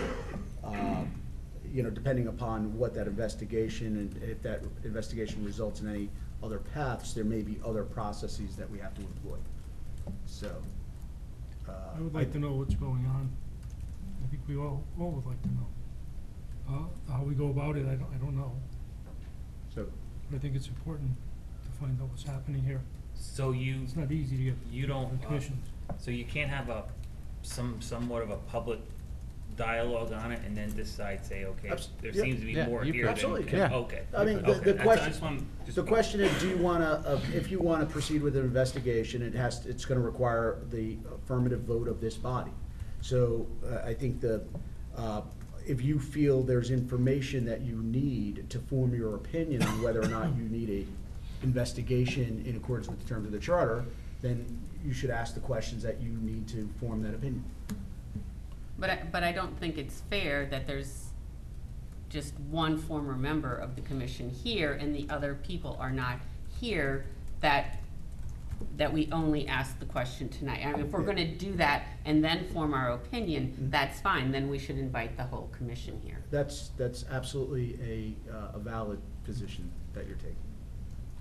That it's not fair just to have one person. Except it's, again, the decision on whether or not you're gonna begin an investigation, you're not deciding to do anything other than investigate. The investigation may result in nothing. Correct. You know, so you'll have the opportunity during the investigation to speak to all witnesses that you feel appropriate. So, but if you feel you need more information than speaking to the people present as to whether or not you wanna start the investigation, then I agree. Could I suggest that since we've had people that have come here tonight, they've sat through our whole meeting for the last 2 hours, I assume they came here for a purpose. If they in fact have something they want to share with us, invite them to make a statement. Yeah. Not cross-examine them, but leave it up to them. If there's something they want to tell us, something they think we should be aware of or looking into, let's hear it. Dr. Lynch, would you mind? I mean, you said you didn't like the direction the commission was going in. I didn't. For those of you who may or may not know, I've served on your Park and Rec Commission for just shy of 25 years. I've shared meetings with Councilperson Diamond. Rose has been our liaison, as well as George. The commission, in my mind, has always been an advisory capacity. The Park and Rec Department is really Lauren's department. We're there to advise, to counsel, to maybe shed some different light on certain issues. We have some budgetary input as to how the budget should reflect the needs of Park and Rec. We also serve to buffer you.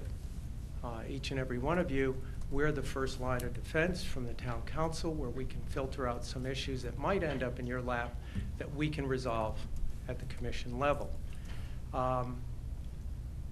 It has always been my approach, and I think those who have been there, is that we're not there to micromanage Lauren and to supervise everything she does on a daily basis. There are some members of the commission who feel that is their job. I believe that some of the members of the commission have really reached far beyond what the conceptual idea of the Park and Rec Commission, in my mind, and what I've heard from town council people who've worked with me in Park and Rec, to the point that they would reach out to her on an almost daily basis, invade her office multiple times in the course of a week, continually text, email, almost standing in the way of her being able to do her job. This has been culminating over a period of a couple years. Regardless of my repeated plea to let's not micromanage somebody who's doing a very good job, she has the insight as to what the town manager wants, what the town council wants. She doesn't need to be micromanaged. She's a very competent person. That micromanaging is disrespectful to her, in my mind. The micromanaging is disrespectful to what the commission is supposed to be there for. It is my belief also that there was an agenda set prior to the meeting by at least 3 of those commission members who would have a private meeting on their side, which is against the town charter. Why do I feel this? Well, when an item would come up, such as reviewing all the bid specs, such as reviewing every work order that came across Franny's desk that had anything to do with Park and Rec, 3 of the members were already in sync on the issue, and I and Victor were blindsided, hadn't even heard about it. They all knew well enough how they were going to vote collectively, and it is my belief that there was a meeting before the meeting, which is against town rules. I believe there's a lot of texting going on during the meeting, reflecting their opinions amongst one another at the meeting. Again, outside of the charter rules. I resigned because I did not like the way in which the Park and Rec Commission was moving. I couldn't support the way it was going in the future. There have been some rumors in town. I don't know where they're coming from, but they're inappropriate, where they said this was some sort of a collusion between Victor and I and Lauren. It's not. It was 3 people who reached a boiling point simultaneously. Councilperson Rose Angeloni can attest that I was at Dalton's the Thursday night before the Park and Rec meeting. I told Franny I about had it. I was instructed by Lauren that Mike was going to come and talk about what the breadth and scope of the Park and Rec Commission was. Had that happened, I think maybe some of it would have been diffused if those folks could have been corralled. But I think we're beyond that. They've really run outside of what I believe the commission should be doing. The sense that I've received from the town council as to what the commission should be doing to make your jobs easier. I handed in my resignation that night, not because I wanted to. I really do believe in the program. I wouldn't be there for 24 years if I didn't believe everything that Lauren's doing. I shared with Mike when I handed in my resignation, I really didn't want to leave. I know Lauren didn't want to leave her job either, not at this point in time. That the working conditions that she was being subjected to by these individuals, it just made it impossible for her to continue on. So those are my statements, and I'll be happy to entertain any questions you have about particulars, but your assessment of the minutes where Mr. Torino went off about spending more is absolutely accurate. Listen to the tape. Listen to the last 3 or 4 meetings of tapes. This was just escalating, and it came to a boiling point. I wasn't enjoying my job there anymore. If the town council offered to triple my salary, it still wouldn't work for me. But I really didn't want to resign. Thank you. Doc, I have a question. Please, sir. Could this be fixed? Oh, absolutely. But I only see one fix. I know I'd be more than willing to come back on to Park and Rec. Lauren, you too? Pardon me? Lauren also? I think Lauren would have to answer that question herself. I can answer for Victor Palma. I believe he would come back also. I spoke to Victor Palma, and he said he'd come back on. Yep. But he couldn't come back on with the people that are there now. I would totally agree with Victor. And, you know, I mean, Lauren does an excellent job. Lauren has a kids camp coming up. Lauren has a potato fest coming up. we're not gonna be able to replace Lauren and get those things done flawlessly without Lauren on board until at least, you know, the fall or afterwards. You know, so it's, and that's why I brought it up tonight. This is an urgent matter that has to be resolved as soon as we can resolve it. And I know one member, their term's already up, so it's easy to replace them. But, I would agree entirely with the mayor. Lauren works tirelessly. I don't know how much more a person could work. She has my complete confidence and utter respect. I think she serves the town very well. I think, in your point, you would be hard-pressed, even if you didn't have all of those activities, to find somebody who is as committed to our Park and Rec department as she is and as Sean is. Can we put this off for a while? Would you be willing? He already submitted, Lisa. So now it's. All you have It to could do is- easily all you have be to do is reappointed. reappoint him. There's an easy fix to that. Well, right, it has to just Correct. go through the motions. The bigger issue, I think, is what Lauren's position is. Correct. I'm replaceable. no, you're not. Not after 25 years. Yeah. Thank you. Okay. Lauren, could we,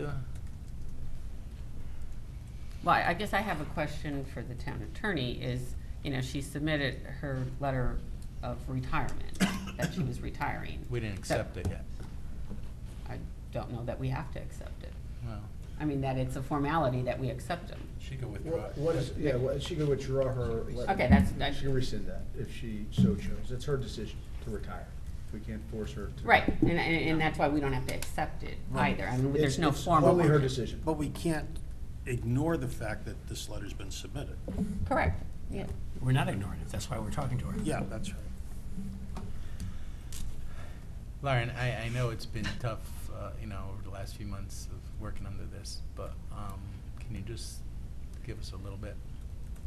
At this time, I'm not ready to make any solid decisions until I see how things shake down. I'm not willing to stay on and work under the conditions I have been the last couple of months. Not that I don't enjoy my job and I want to do it, it's making it hard to do my job. I have a very supportive staff. I have somebody still out on workman's comp. The other people that I have left have been working 24/7 as well as I have, and been very loyal to me, loyal to the department, loyal to the town. I'm sad for them to seeing where direction this might take. But right at this point, I can't commit to anybody or anything until I see where it goes. I would hate to see you go. Thank you. No, we don't want to see you go. I'm passionate about what I do and I'm passionate about our department. I'll always support it, but right now I can't give you a definite answer either way. Well, I understand how you feel, though. Would it be fair to say that if the commission was reconstituted, that you would reconsider your decision to retire? To reconsider, yes. Okay. Thank you. Anybody else have a question? I would like to make a motion that we formally have an investigation. I think it's certainly merit to that. When I read those two letters of resignation, and both of them said they did not like the direction the commission was going, and it's confusing to me. I'd like to, and now I understand a little more. Obviously, I couldn't understand from the letters, but I think that based on listening to these two folks and what's in the packet, I think I would like to formally make a motion that we have an investigation. And not only is it the kids' camp, not only is it Potato Fest, It's not more than that. but you're serving how many seniors a day meals, Lauren? I want to say in the last 8 months, our numbers have tripled. And wasn't there a commissioner that had a problem with that? From what I heard, Can you say that again? was there a commissioner that had a problem with how many you were serving or fees that you were charging or? I don't believe so. Okay, maybe that was a rumor. Mr. Mayor? There was a question about the fees on the meals, and that was easily remedied when I shared that our 226 account actually subsidized the cost of the meals. Okay. That was actually a discussion I had probably 15 years ago, showing my partner chief with us. Okay, that's Mr. Mayor, I just want to point out from a timeline standpoint, I just reviewed the resignation letter, which is effective July 12. So you do have a window, but for purposes of the investigation, if the investigation were to conclude that the body should be reconstituted, which would effectively cause you to remove any remaining members that are part of that. The ordinance does provide a process for the removal, but it requires a public hearing. So any member may be removed for cause by the town council only after public hearing. Any such request for public hearing shall be in writing and shall be submitted to the clerk of the council within 10 days following notification of the council's intent to remove. So I just want you to be sensitive to the timetable ahead, because the terminus date on, or the retirement date is July 12th. And it, Unless she withdraws. unless she withdraws, that's correct.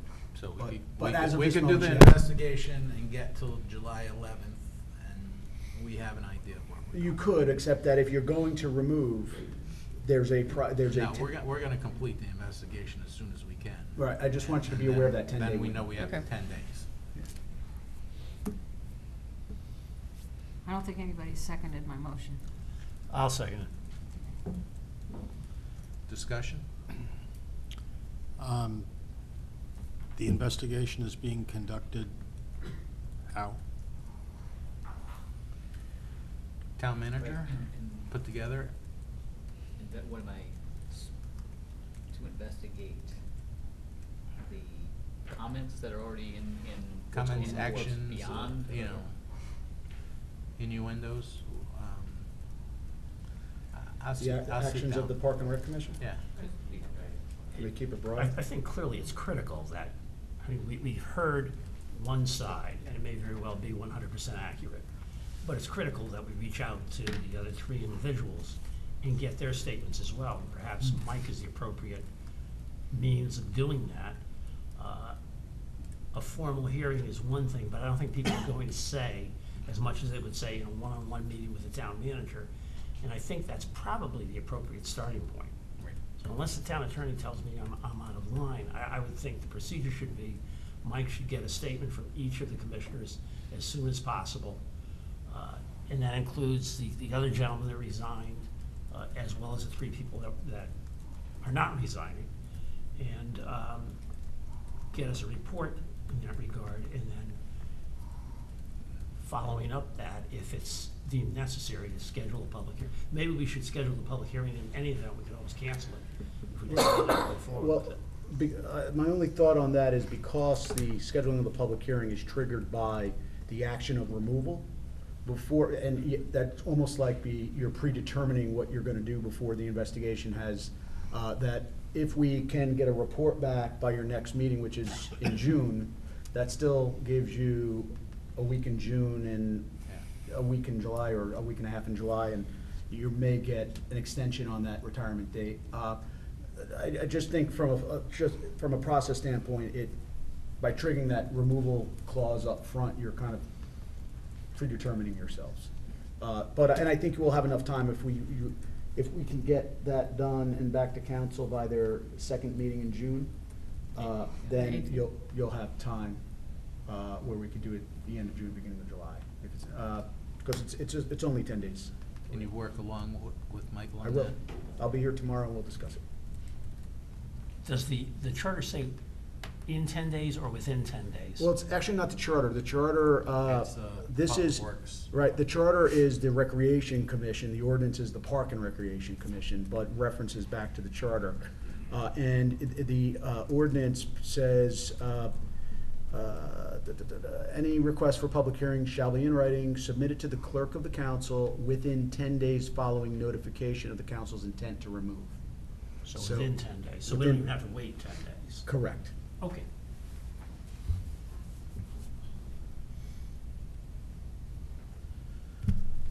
Roll call? Mayor Duty, Yes. Deputy Mayor Angeloni, Yes? Counselor Diamond, Yes. Counselor Fawnin, Yes. Counselor Miller. Yes. Counselor Rose, Yes. Counselor Viglione. Yes. And Counselor Zampiano. Yes.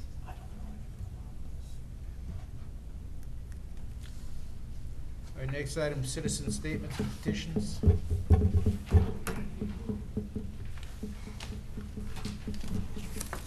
tell you something. Bill Savastano, 43 Sunnyside Drive.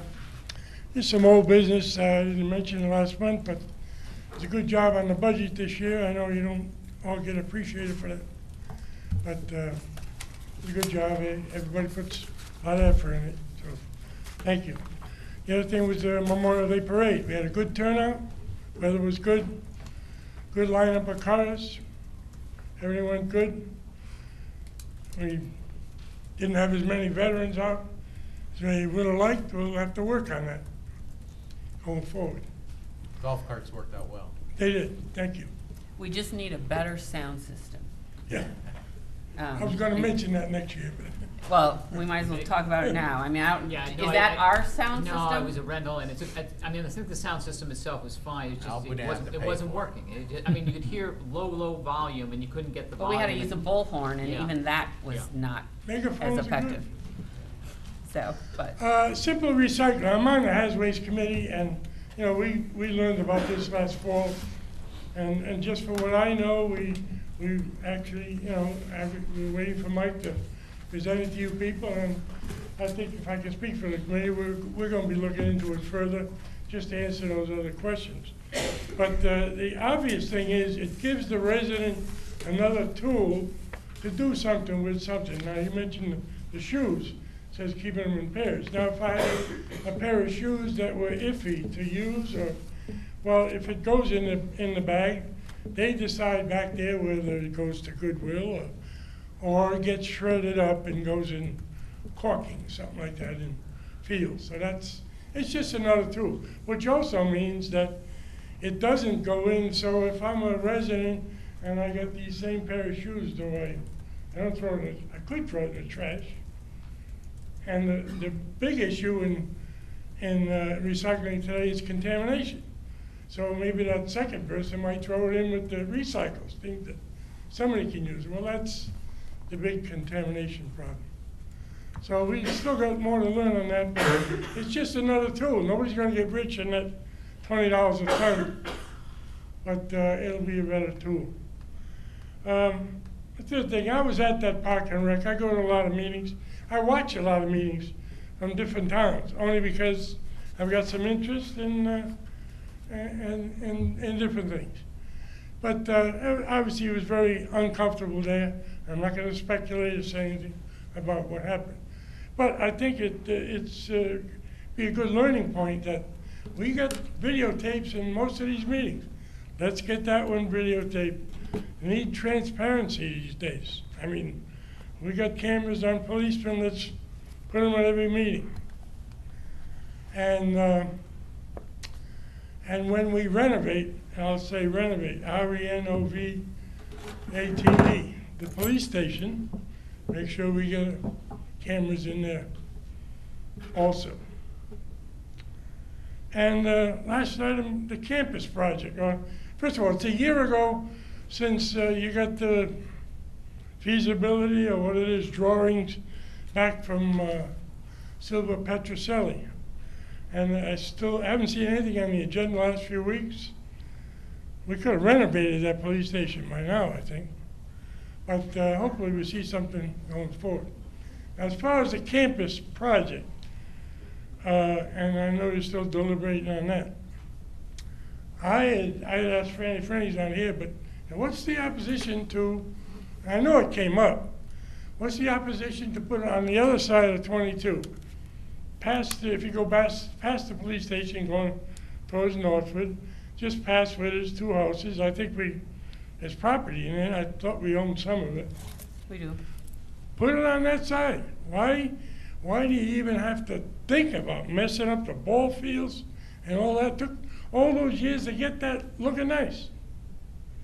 And if you think about going in back or down by Franny's with a campus down there, why would you even consider a design? It's in the woods back there. Nobody's going to see it. Put it on the right side of the road. Now, I did understand that it may be a traffic issue because of the corner there. You know, going towards Northwood wouldn't be a problem, but you had the cross traffic coming this way. That corner is pretty quick. That's another thing, as far as, maybe we can direct it. Since I'm on the committee with the plastic jam, I'm on 22 a lot. I'm doing the speed limit, and people are pushing it. I mean, they're right up on your tail. Why can't we, can we get the police to put up those new signs with, you know, flashing, and we gotta do something to help that.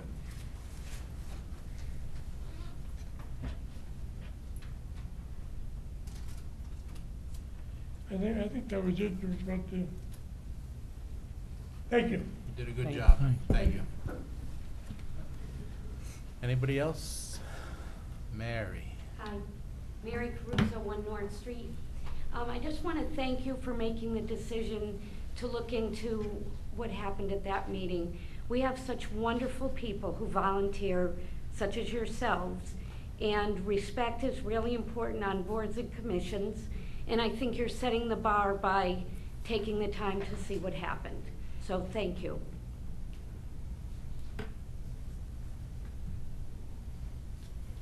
So I'm gonna say a couple things as a citizen. So that's disturbing, and as I think about it, you know, bipartisan in town, you know, a lot of times, you know, we're just looking for somebody to fill a slot. And when we get somebody who's willing, they go, and that's it. But maybe it's time we had the town attorney or the town manager. Do we need to pull in all our, you know, board and commission members and explain to them, you know, just what their role is?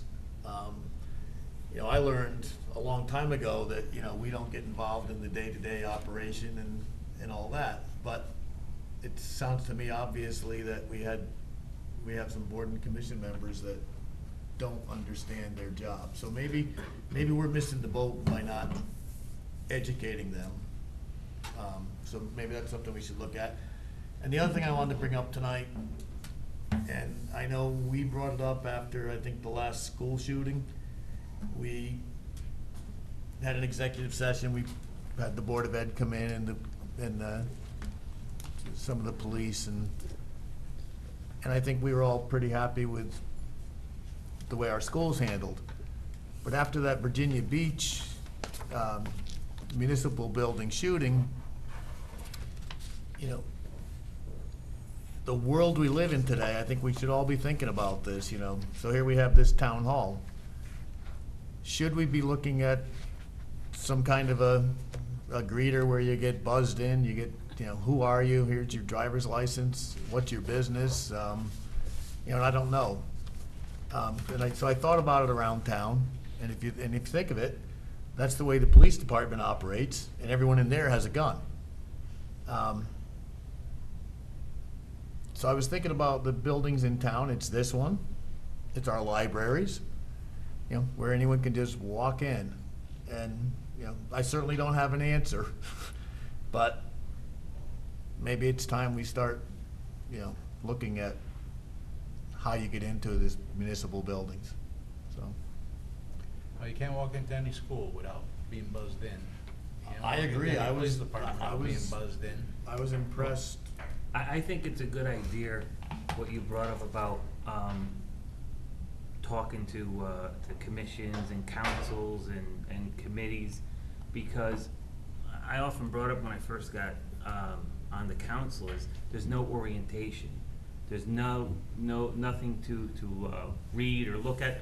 Although the charter, you go find it, and you try to find your little sections in there and the ordinances and so forth.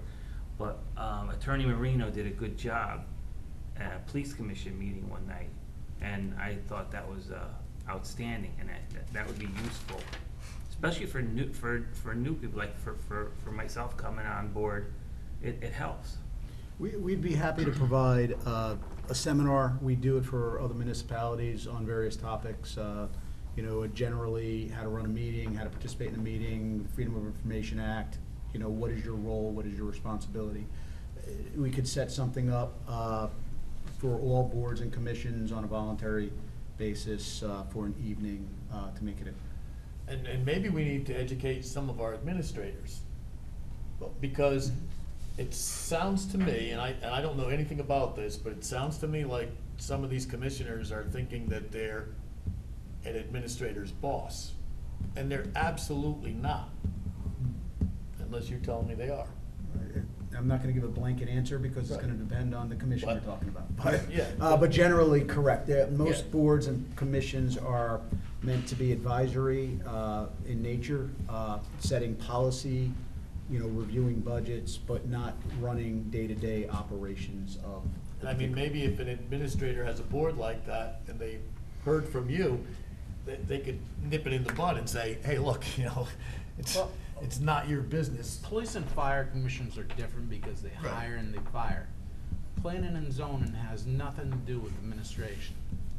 Correct. They have nothing to do, I don't and think that's. Park and Rec does either. No, none of, Same only apply. police and fire. No, and if you look at the ordinance of Park and Rec, the ordinance actually lays out what their duties are specifically. And it speaks to oversight and policy. It doesn't speak to maintenance, meaning running day-to-day operations.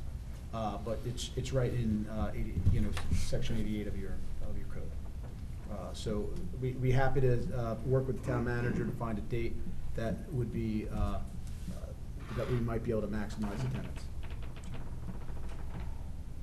Absolutely. And on Council Rose's second point about the safety, public safety and building safety, or I think at this point in time, engaging the new Chief Halloran and looking to assess what I know there had been a plan, but it's been a few years with respect to municipalities I mean municipal buildings, I'm sorry.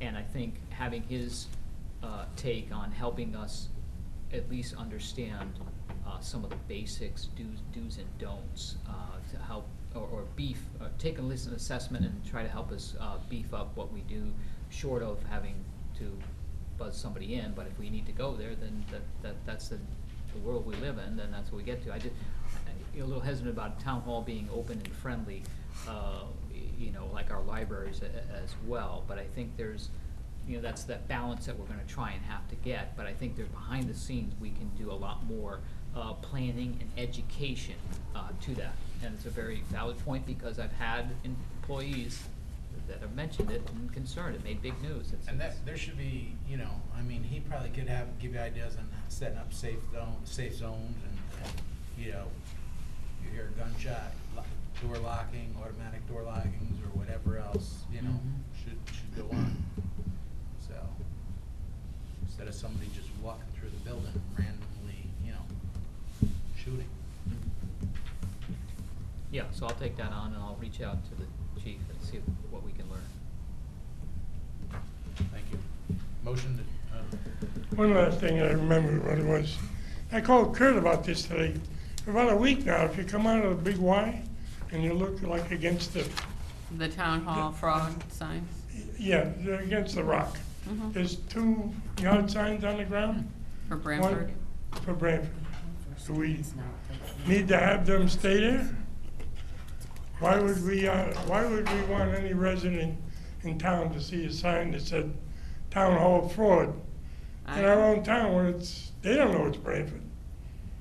They don't even know the other sign, which is, I forget. Where's Costco? Where's Costco? Well, everybody wants to know that, right? Yeah, it's all the same guy in Branford. I had asked Kurt I actually called Tom Hogarty to see if he would do anything about it. Good. Well, I took the message for him. Oh, you did? Okay. Kurt, Anyway. just a quick one, under citizen statements. Totoga Road, Branford, is there a completion date on that yet? Did they open the new road yet? I mean, the completion is still off quite a bit. I can. You mean give Snake more Hill? accurate, Yeah. That's still off a ways. Okay. Like guys at Farm, the Route 80 bridge over Farm River, I mean, they're getting close. We're always talking about the middle of June. So it's approaching that. They should be getting there somewhat soon. There's a meeting tomorrow. I'll get a little more information. But that one's, when they can actually, they'll switch the traffic over to the new bridge, then they'll have to disassemble everything else. But the goal always was sometime in June.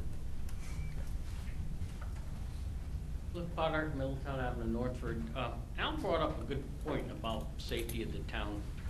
And a contributing factor might be if tolls are imposed and Route 80 becomes the way to go, not everybody's gonna be that's on Route 80 is gonna need to be there like they do now. So we have, we don't have a real big security mess.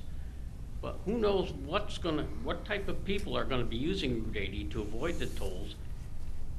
And not everybody's playing with a full deck lately. It's, they're easily offended.